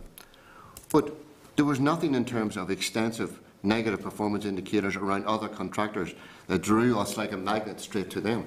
But what we were working through was a process of review right across all contractors, and what I would have sought from all ministers, be it Alex Atwood or Margaret Ritchie prior to that, or Nelson McCausland, I would have sought the support of the Minister as chairperson to assist me and endorse what we were doing as a board in taking those matters forward and arriving at a solution to this process. That's what I would have expected, and that's what I was looking for. I was not looking for anything other than that. And would the Minister not have been negligent in his duty if he had allowed you to go ahead and award contracts to firms who you've indicated in answer to Mickey Brady were also under investigation? Would this not have been a case of rewarding, though giving additional work to firms which the housing executive already had some concerns about. Okay, now, let me pick this one up, and we don't want to go in straight into the issue of responsibility contracts, but I need to respond to this because we need in to a be short very fashion. careful, because we're dealing with separate matters here, Yeah. and Yes. listening And- very carefully. And what I want to say is that in relation to the Red Sky contract, and I'm going to stick to the Red Sky provisions, there were contract provisions in relation to adjacent contractors. There were no indicators around any of those contractors that warranted us refusing to issue or authorise contracts to them. One of those adjacent contractors, we understand, removed themselves from that contract provision, did not want to take up the offer. And that was a voluntary decision by that firm. But there was no intervention or no instruction by the Minister not to award those contracts. And therefore, I think that what you're saying is correct but incorrect, and that the Minister could not have and would not have been in a position to refuse us permission to award those contracts. Those were within the existing contract provisions and the right of the housing executive to do so. But you could have been awarding contracts then to firms which were equally guilty of overcharging. In fact, we're probably likely to overcharge them because you had encouraged them to do so. Subsequent reports will indicate whether we were right or wrong on that. Pretty hypothetical anyway. So, okay, so Jim. Sorry, I'm going to invite you in. You see when they conclude the evidence side, and if you want to make any concluding remarks. Yeah, thank you, Chair. Are we finished, Jim? Yeah, yeah. Just want to touch on a couple of things. The awarding and the revocation of contracts, do I discern that the housing executive view would be very emphatically that that's an operational matter Absolutely. for the housing executive? Correct. And how important is that in the juxtaposition of the relationship between the housing executive and the department? It's removed from the department. The department hold us to account for the processes that surround our awarding of contracts, but they have no right of authority in relation to the authorisation process. Yes. Now, going back then to the meeting from which you were excluded on the 27th of June, and from which the administrators were excluded, when the housing executive is dealing with a company that goes into administration, who has the legal authority to deal with you? I spent part of my life in such provisions, and the legal authority is the administrator, because they're the agent of the court. And what is the status of the company in administration? The company is set aside, and the directors are set aside, and the administrator speaks and acts on behalf of the company.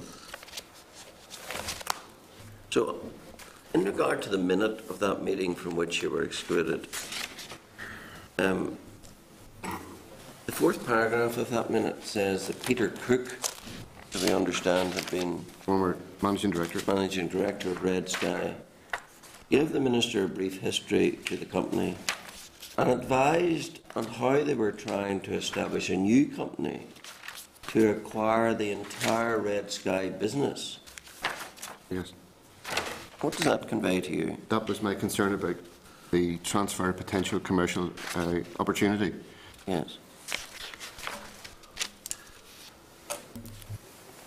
And he went on to say that the focus was now on maintenance side of a large part, of which included the housing contracts which were due to expire on the 14th of July. Yes. Those were the terminated contracts now under the direction of the administrator. He went on to say this created concerns for the future existence of the company as without the NIHE contract the business was not viable. So what we have here, Mr. Ranty, seems to be a company in administration with no legal standing, being met by the First Minister and the Minister for Housing and other politicians from the same party, and that company of no legal standing making a plea and making it plain that their game plan was to establish a new company to acquire the contracts that would make the company viable. Is that a fair representation? I don't want to give a view on it. What I will say is that, for me, it presents difficulty in terms of the statements made state that without the contracts, the operation isn't viable. those contracts are not matters of discretion for the persons in that room. Those are matters that can only be considered by the two parties absent from the room, which is the administrator and the housing executive. And what does that make you feel about the absence of those two relevant parties? Well, as I said, I need to know the standing and the structure of the official standing of the meeting, because I can only make comment if I had that. And then the Minister goes on to say that if there could be an extension to the end of August, the proposed new company might be able to progress matters. Do you read that as enabling the company to do the very thing Mr. Cook had been talking about, namely acquiring the contracts that would keep the new company viable? Well, the statement reads that if it's a flow from the third paragraph, the statement reads that if by the end of August we give approval to the extensions of the contracts, then the viability is assured of the new co.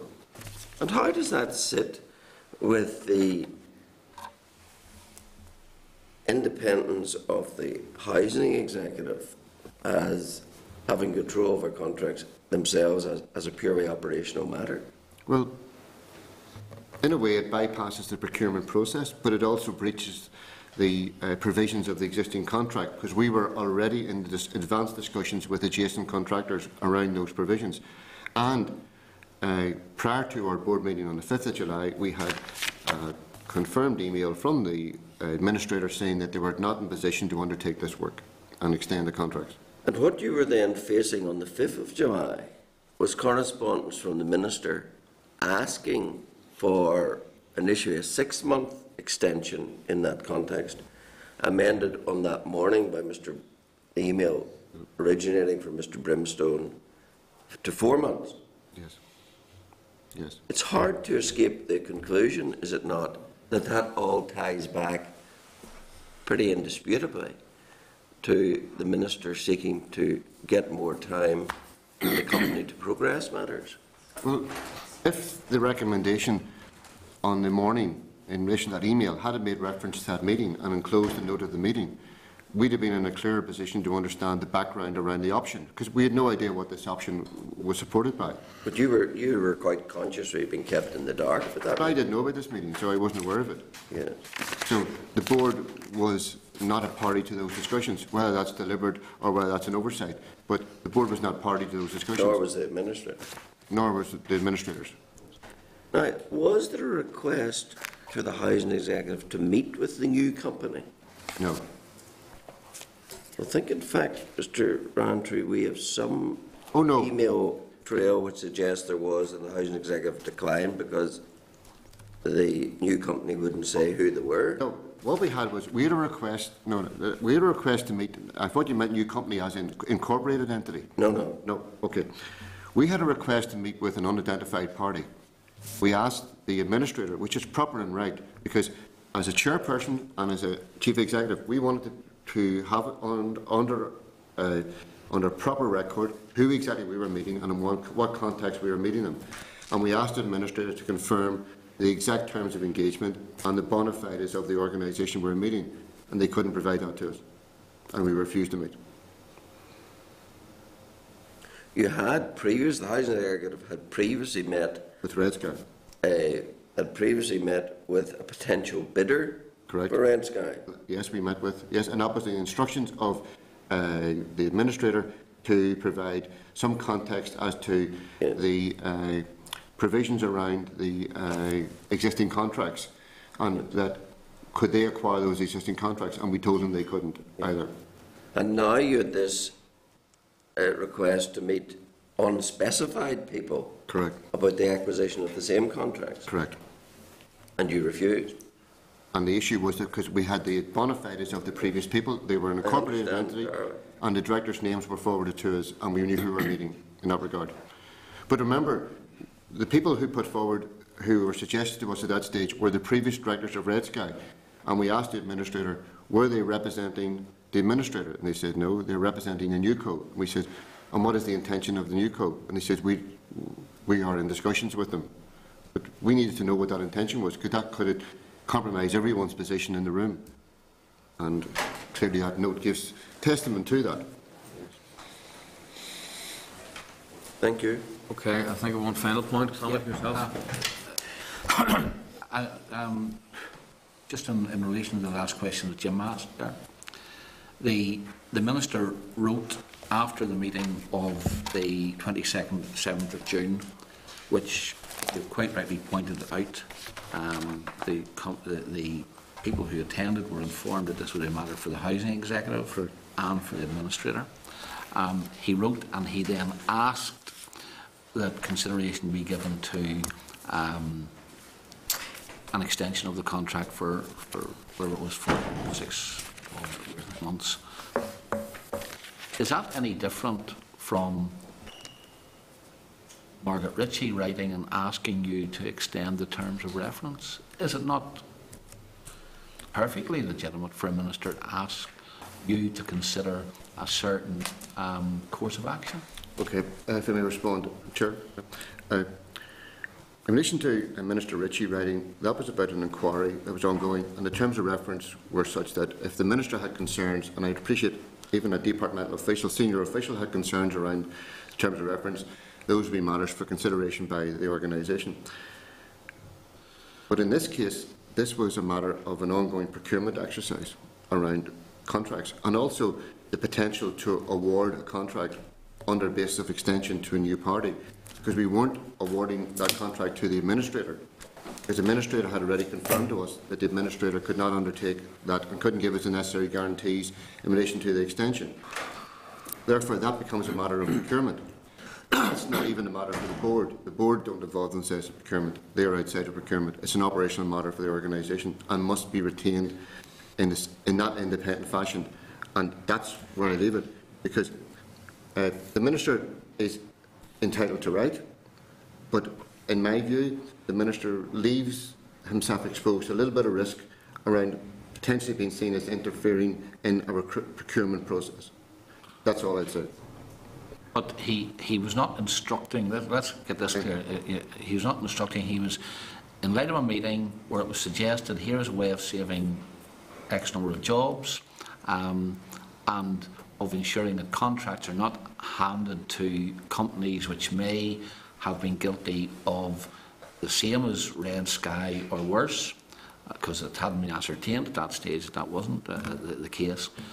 It is perfectly legitimate for a minister to ask, in light of those facts, that a certain course of action be considered. And I would say that the Minister obviously reflected very carefully on that decision to go into writing. We were not aware of the named party who the Minister was obviously requesting us to consider, because the minute of the meeting of the 27th of June refers to ongoing discussions between individuals and the Administrator in relation to establishing a new co. So the Minister was privy to that information when he wrote to me. He didn't offer that information to myself. I wasn't aware of this meeting. But also, as well as the Minister would also know that in relation to that, any information the Minister holds in relation to that needs to be offered at that stage, so that we do not consider this as lobbying for a particular organisation or groups of individuals in relation to contract revisions. And the letter from the Minister clearly talks about extending the contracts, but to who? Because the Administrator had already confirmed to us they were not in position to do that. So who is this extension in favour of? And we were already, as I said, and I repeat myself, we were already well advanced with awarding contracts to adjacent contractors within the existing contract provisions, done through an internal arm's-length procurement process. Whether it was possible to do it or not because of the information you had with the Administrator, all I'm trying to establish is that for a Minister to give reasons as to why he would like a certain course of action considered is perfectly legitimate. Absolutely right, Samuel. The Minister is entitled to write to me for matters of consideration, and I would accept that. Thank you. Okay. No other members indicating to ask any questions at this point.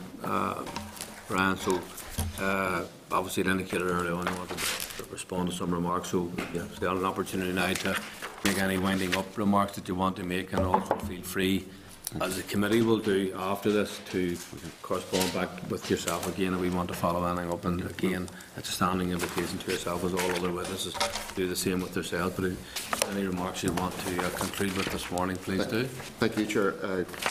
appreciate the openness and the frankness of the committee this morning. I think that's a sign of good governance in any democratic framework.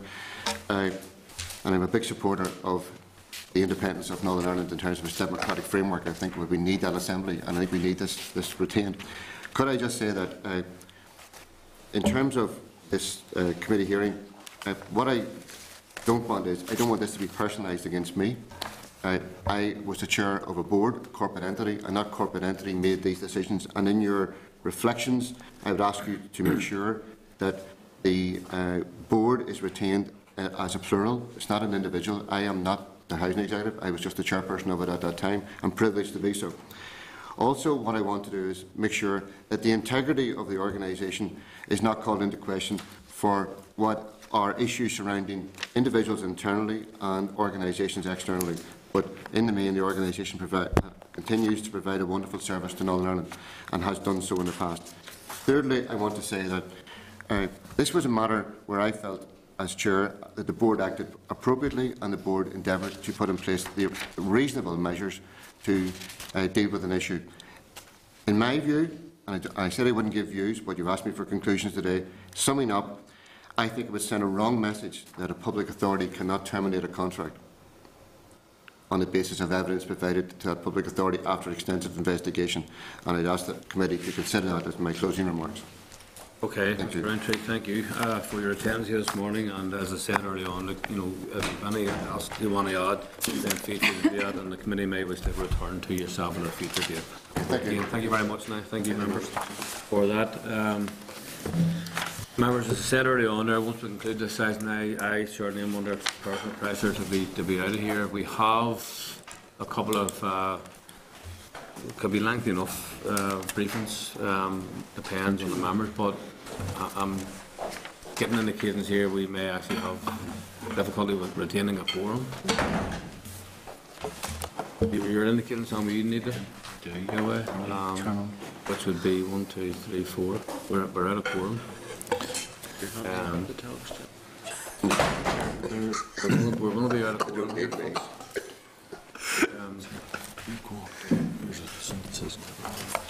Where is it? For example, in relation to the staff review.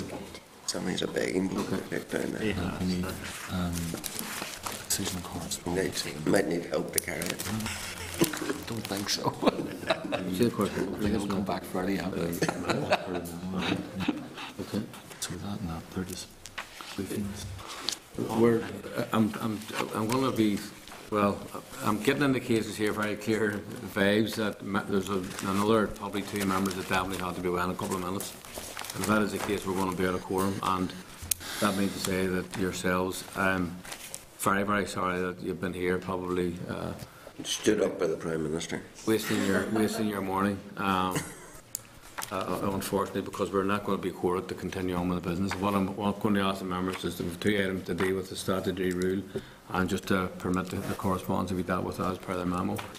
So how long is the briefing? I mean, because it is a shame that the officials have come along. And, Yeah. How long is the briefing likely to take? Give you an indication I've of 1:15, but 1:15. 1. Well, if the other members could remain here, I definitely have to be out the door. But if the other members could hear somebody else take the chair, you could. I mean, if you go to court, you could finish this briefing. Yeah. There's another briefing on charities registration. But if you take the one and defer the other one, We could defer the other one if we want to do that. could you do that? Yeah. Do you want to take the charities commission? I'm sure I'll come back at the first session for the next. Would that be said? Would that be okay? And you do that, members? Yeah. Well, look, thank you. Will not give you a hard time the next time you hear it. we get a very, very easy ride. Not give you a hard time.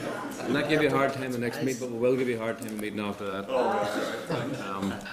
Look, thank you. Sincere apologies from the committee. Members, could someone agree to? Well, Kevin, you need to formally probably preside and take over this. Somebody agreed or elected among the members to take the chair. Propose Paul. I propose Our Lady. Yes.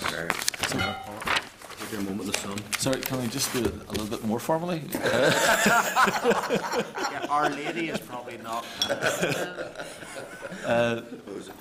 members will be aware, both Chair and Deputy Chair are gone. We just need the way it works. We can have nominations and a seconder, and if there, I'll call for another nomination. If there are no other, then the person who's been nominated and seconded will take the chair. So could we have? Seconded. Are there any other nominations? All right, Paula, would you think taking the chair?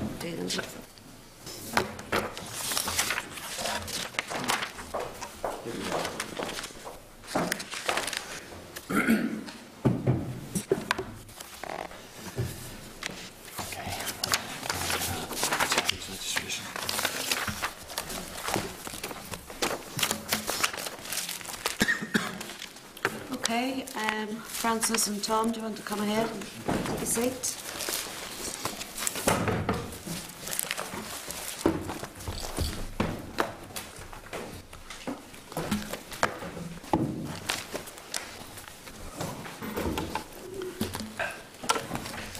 Can I welcome Francis McCandless, Chief Executive of the Charities Commission, and Tom McGrath, Chief Charity Commissioner. The officials' written submissions are on page 205 of members' packs. And go ahead and brief the committee. Thank you very much, and thank you for seeing us a little earlier than we thought. I just mentioned a few of the key points, and I think in the interest of time, it's just to ask questions after that, and either Francis or myself hopefully will be able to answer them for you. We started registration December 13 when the new Register of Charities opened and the first 14 charities were registered. We believe there are around 7,000 charities operating in Northern Ireland, but there isn't a precise list. So we're managing the registration process by calling forward charities listed in its 3 registration lists. The deemed list, which is effectively the old HMR list, non-deemed and in special circumstances, and we're calling them forward in various tranches.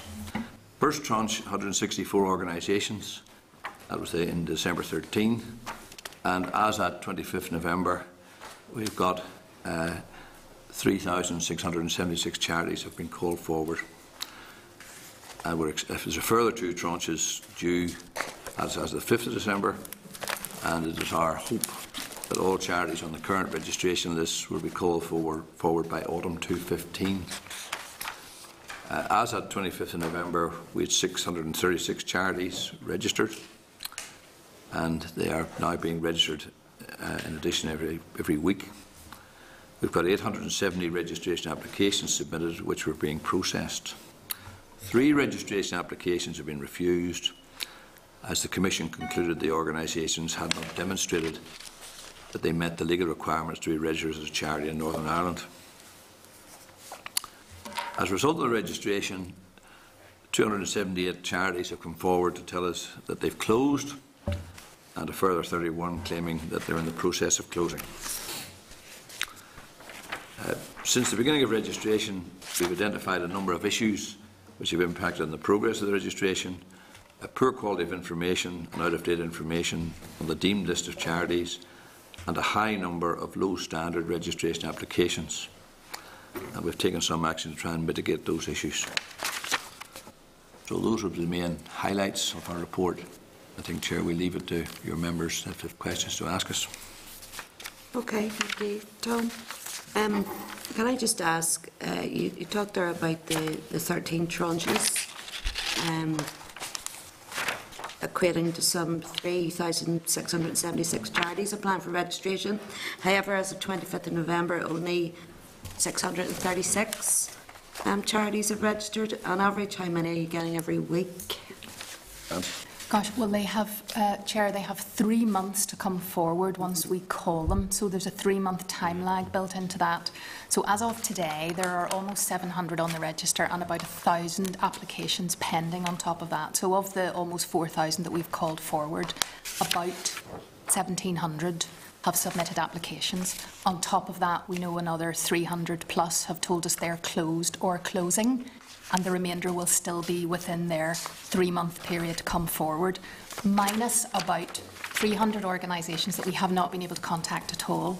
And one of the messages we're trying to get out at the minute is we've published a list of just over 300 organisations which have failed to meet their deadline to register, and that may be because HMRC had the wrong contact details for them, and thus we have the wrong contact details, although we've tried postal addresses and emails, or it may be because they are simply refusing to come forward to register. So we have published that list in the hope that we can try and get in contact with those organisations. And those organisations that haven't registered, through those various reasons you've said, is there any other way that we can compel them to register? Well, once we can get in contact with them, we can direct the trustees to register. If we can get in contact with them and they simply hadn't heard from us before, then they can go ahead and register as everybody else is. If we get in contact with them, we make contact with them and they refuse to register, we have a process in place whereby we will start to take action against the trustees to compel them to register, because it's not optional. Okay, and how long then would that process take? Well, that process would take a number of months, because basically we would direct them in the way that a court can direct them to act, and we will direct them to register. If they refuse to register, we would then apply to the High Court to have that treated as disobedience, as it were, disobedience to an order of the High Court, and then there are penalties and proceedings that fall out of that. Okay, thank you. Jim? Yeah, how far do you sift the applications, as it were, or do you simply take at face value what they tell you? We do quite a lot of sifting, as much as we can. So we do. What's the mechanism for that? So for example, for a sample of organisations, we categorise them into different risk levels. So for a sample of organisations, we would do checks on the trustees. Do these people exist? Are they who they say they are? Is there any reason why they might not be eligible to be the trustees of the charity? You do that with every application, not just sampling? A sample, we do it with a sample. We would not have the resources to do it with everything. We then would do additional checks. We check the charity's website to see if it looks like it actually exists in real life, in case it's a fraudulent charity. And we check various other lists to see if there is reference to the charity. So we're looking at various sources to almost triangulate. And all of that is done on a sampling basis? No. The trustee checks are done on a sampling basis. The rest of that is done for every application. So is it 1 in 10? 1 in what? It's all high-risk applications and 5% of all other applications. And if a charity says, constitution, etc., that says we exist for the advancement of education or whatever, how far do you test that against what they've actually been doing? Well, that follows registration. We then test them every year. We'll look at their activities. We monitor them annually. To get registered. Take at face value what they say in that matter. I suppose what we need to do at registration is to look at what they are, because the legal test is whether they are a charity in law. It's not concerned with what they do. The annual monitoring thereafter will be matching what they do to what they are. And so that's where we'll be looking much more closely at activities. So in other words, a constitution that aspires to a charitable purpose, that they have trustees relating to their charity. Mm-hmm. After that, there wouldn't be much else, is there? Well, we ask them about things like activities, so we ask them what they're actually doing, but the law doesn't allow us to really use that in making the legal determination. If we suspect that there's a mismatch between those things, we would be obliged to register it and then refer it to our monitoring and compliance section, and they will actually then look a lot more closely once it's registered. It wouldn't prevent registration, but it becomes a compliance issue. Your charity is not doing what it says it's doing. We have different powers for that. Within the public domain in recent weeks, there's been references to some purported charitable organisations who seem to have little to show for their... So we have powers to follow up on that kind of thing. We've called... Some of the organisations that were mentioned in the media are on the deemed list of charities. Any that are on the deemed list have been called forward early for registration, so we will look closely at those organisations. If they are charities in law, we will register them. And if there's a mismatch between what their purposes are and what they're actually doing, that will be referred to our compliance and investigations team. I think the answer, Mr. Asher, we wouldn't miss some what I would call triggers lead to us to make inquiries. And the 3 that you've declined to register, can you give us some insight into what problems are without naming them? They simply weren't meeting the charity test, in that their objects weren't purely charitable, or they couldn't demonstrate the public benefit connected to those objects. So in one case, for example, it was partially charitable but partially connected to commercial activities, and that doesn't meet the test. It has to be completely charitable. And those that you have approved, can one go and read the list of who they are? Oh, yes, that's all on our That's all website, on your the website. register. And not only that, you can see who their trustees are, you can see the names of individuals, and you can see a lot of information about the organisation, what it does, where it's based. And is there a facility if someone sees such an applicant on the list and they know something that might challenge their bona fides, is there a facility for them to Very much so. contact They can you? contact us immediately. There's a concerns form on our website, and in fact, we've had about 350 concerns about charities in the past 3 years, which we've looked into, and a vast majority of those have been from members of the public. Thank you. Okay, thank you, Jim. Fran? Sure. I picked up what you said that there was part of it that there may be low standard applications come in. What are they? The bits that people have found challenging have been describing the public benefit of their charitable objects. This is a new language for organisations, it's a new concept. So sometimes the objects are very poorly written, the bit that says what we do in their constitution, and sometimes the public benefit statement is terrible. We've actually produced a free toolkit that's on our website that asks you to fill in a number of boxes, and when you filled in the boxes you've basically written your public benefit statement, but people are not using the free resources that we are making available, and our staff don't have the time to keep going back and saying you need to change this, you need to change this. The other thing is they're not submitting complete applications. So for example, all the trustees must have signed to say this application's in our name and we declare it's true. They have to send us bank details, they have to send us their constitution, and sometimes they just don't bother to send all the... And so because our resources are so limited, we're starting to say, look, that application's not even in a fit state for us to begin to make a determination on it. You've got a month to come back with a better one.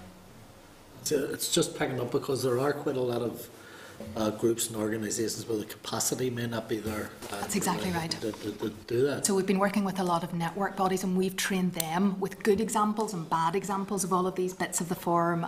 So they are out then working with a lot of smaller groups. But basically, if they even use the free online resources on our website, there's a YouTube video that takes you through screen by screen the application process, and then we've got this public benefit toolkit. So everything should be there for a small group if they just go on the website. We've had a contrast of views, and that some folk will acknowledge and say our system's great, and there's other people say they find it difficult to get round. And it's I think part of it is that particularly organisations have been running for some years, they haven't been asked these questions before, and in the form in which they've been asked, and that's maybe difficult for them to relay back into the regulator. And it says between 7,000 and 12,000 charities may exist. Has there ever been a full register of so I take it that those that you say are defunct, there could be many, many more that defunct. And I suppose we should say that we don't just take their word for it either, that they're defunct. They could have closed down, pocketed charitable resources. So all of those closures are being followed up by our compliance team to make sure that, firstly, the person that's telling us that that charity is closed has the authority to do that. And that if there were charitable resources, that they have been transferred to another charity and that it's been closed legally, because we don't want people just saying, oh, we've closed, as a way to avoid registration.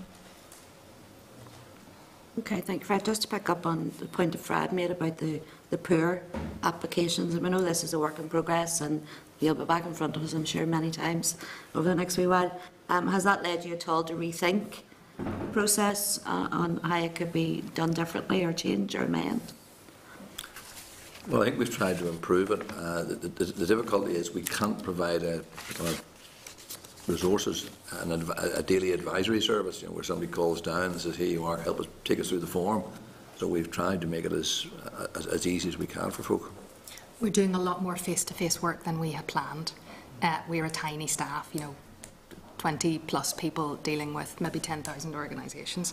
And is that impacting then on you as well? Oh yes, I mean we're struggling. Unlike everybody else, we will have to find savings in the coming years, and so we're a tiny team trying to regulate a sector that's never been regulated before, so that is a financial challenge. But what we've worked out is that it is worth putting in the time up front so that our caseworkers get a good quality application, that small charities understand what they're doing, and the fear disappears, and then they can just get on ahead and do it. So everyone who's called forward for registration is offered a place on a face-to-face workshop where we literally, on a screen, walk them through the system. And everyone who has taken that up has gone away saying, actually, that doesn't seem too terrifying, and the quality of applications increases. So The registration workshops were in fact set up to try and aid folk in that situation. take the fear away. Stuart? Thank you, Chair. I should declare an interest. I am a trustee of a charity. Glad to hear it. Hope you've registered. Hope it's a bogus one. I sincerely hope it's not. I will name it for the record. It is Green Island War Memorial Sports and Social Club. I've sent a good quality application. But I'm interested in the process of closure, and I think you've probably answered the question. It's those organisations that are telling you once you've contacted them that actually they're winding themselves up, and it is to know exactly what happens to those assets, because I know in the past, not as a trustee but as a local councillor, we had a number of small charities in town Carrickfergus, and the problems that they had in those days of actually winding up and what they would do with the resources. Sometimes it was the sale of a building and there was a few £1,000s to be disposed, and how that money was to be disposed. Quite often what actually happened to it was it rolled on to another organisation who took on. Is that still happening? Absolutely, that's the process, and the organisation's own governing document will determine what that process is. And usually it says, and there'll always be a dissolution clause in a charitable governing document. If on closure and winding up, once all the liabilities are settled, the remaining assets must go to similar charitable purposes. Yes. And my final question to you is there an appeal against your processes? In other words, if a charity thinks that you've treated them unfairly, or in fact that you don't think that they are a charity, is there an appeal mechanism? Tribunal. Charity tribunal. There's a charity tribunal. Specific tribunal. And is that a specific Northern Ireland tribunal? It is, and specifically for charities. And specifically for charities. And the hope is by using the tribunal service, it's more accessible. It obviously is cheaper. Yes. Than going to court. Formal legal proceedings. Yeah.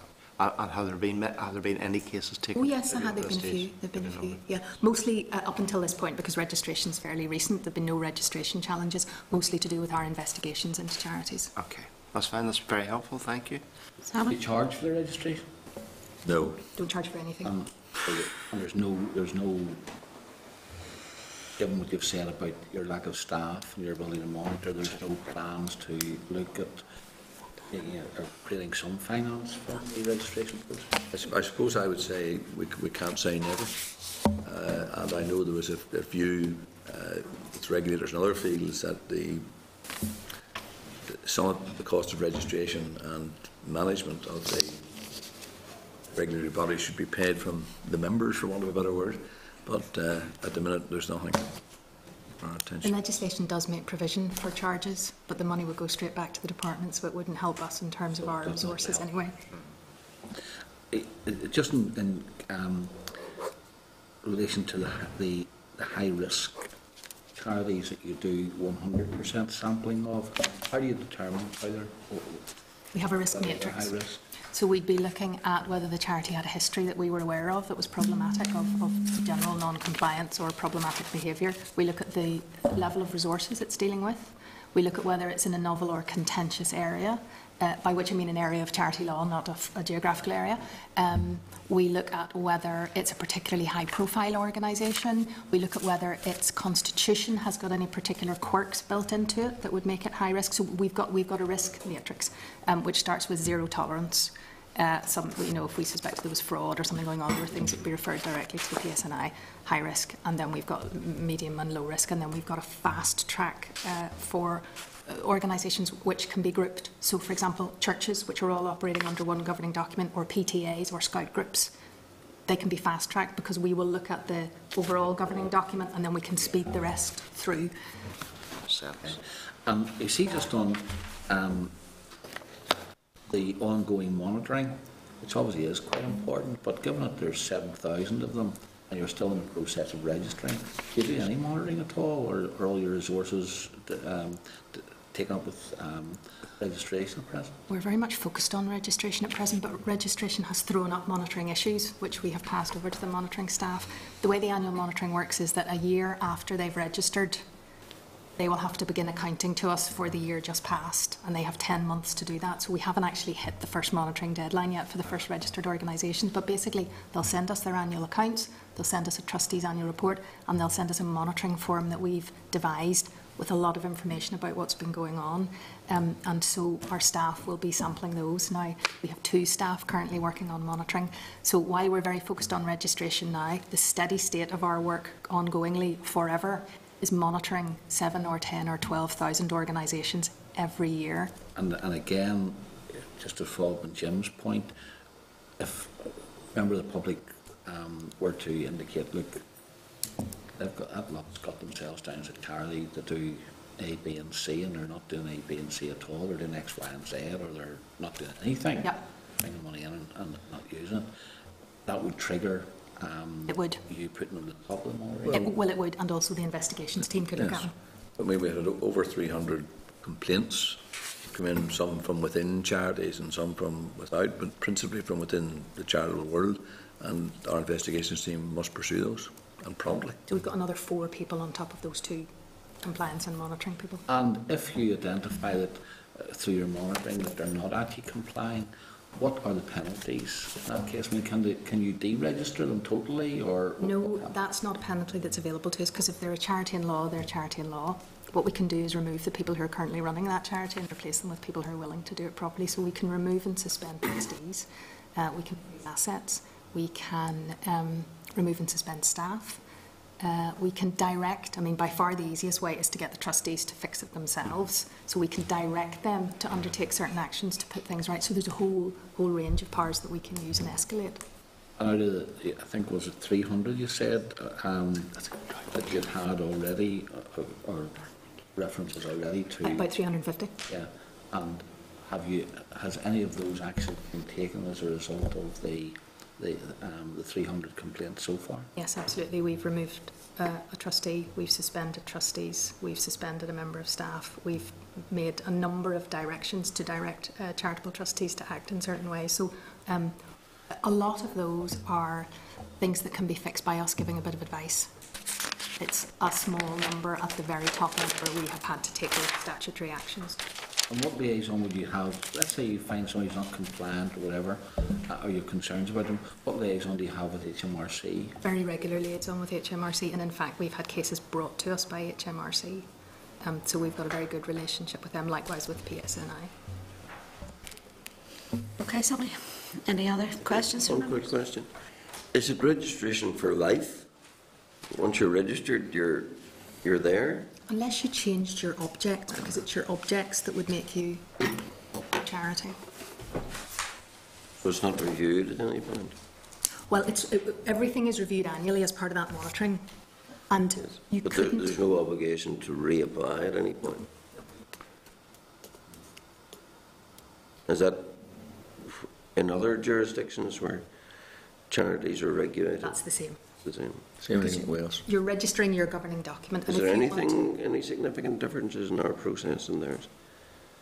Our legislation is probably 95% congruent with England and Wales. It's quite different from Scotland, and it's similar but different to the legislation in Ireland. So there are Some of the big definitions overlaps. of what what a charity might be would be slightly different.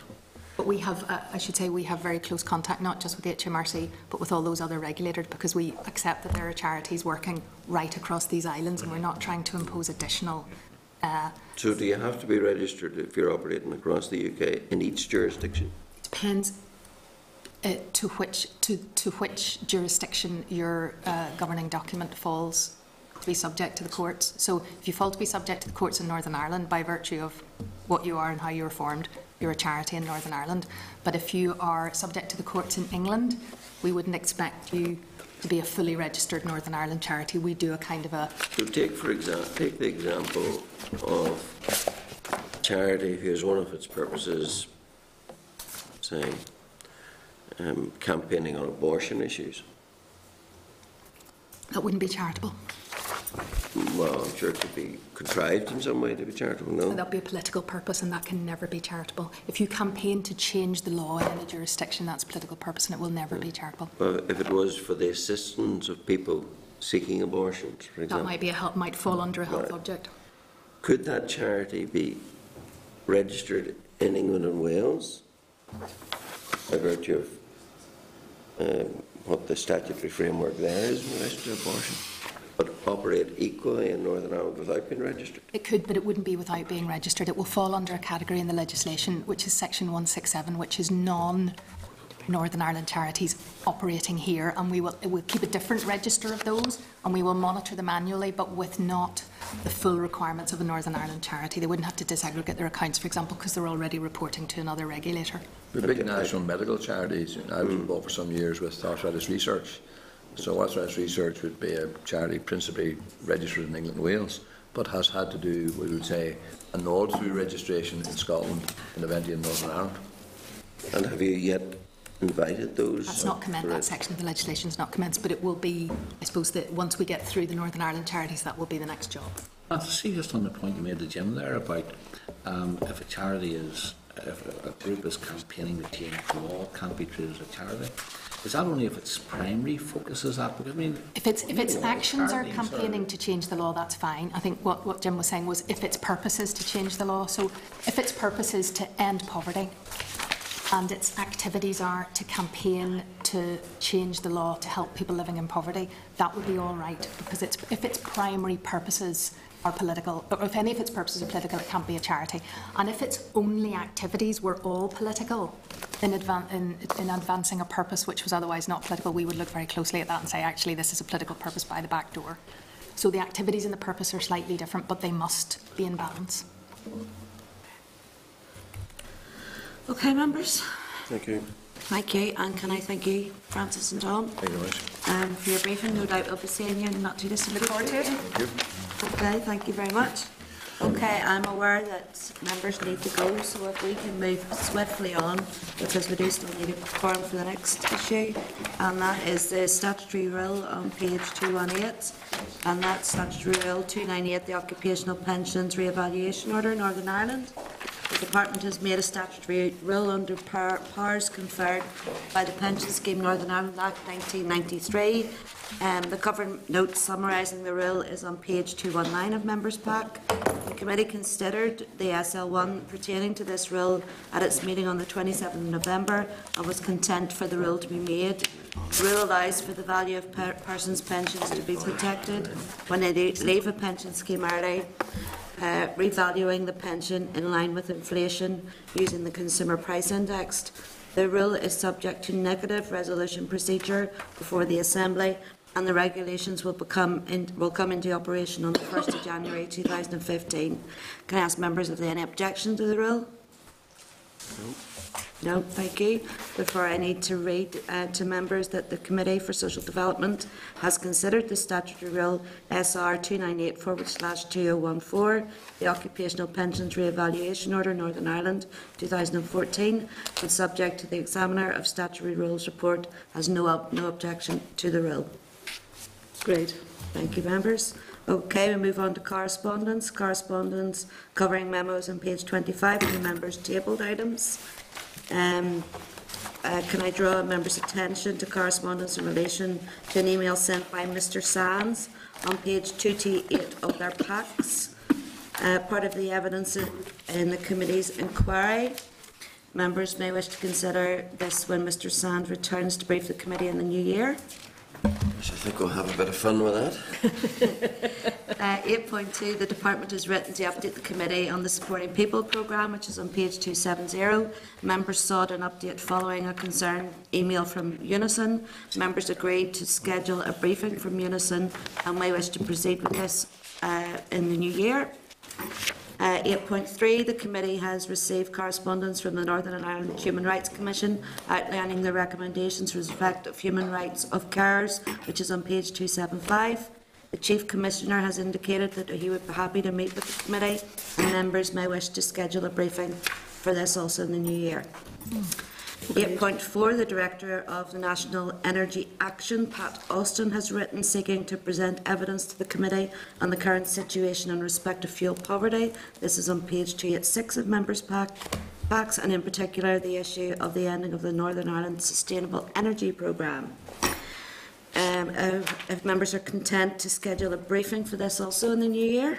Chair, could we maybe get an update from the Department in relation to the transition to affordable warmth as opposed to warm homes, and whether or not the councils will be in a position to actually begin the scheme on the 1st of April 2015, or whether there would be a requirement to extend further the contract with existing providers under Warm Homes. Because I know that some councils haven't even begun the recruitment process. I think that's a good point, yeah. You can go ahead with that. Okay, members, I want to ask you, are you content to action the rest of the correspondence as outlined in the correspondence memo included at page 15 of members' tabled items? Okay, members, forward work programme. You'll notice that our forward work programme and our agenda only goes up until today. Therefore, the clerk will be sending out prior to our first meeting in January our forward work programme. I think there's a little bit of work to be done on that. Okay, members. Any other business? Date and time of next meeting will be the 8th of January 2015, 10 a.m, room 29, Parliament Buildings. Thank you. Committee room 29.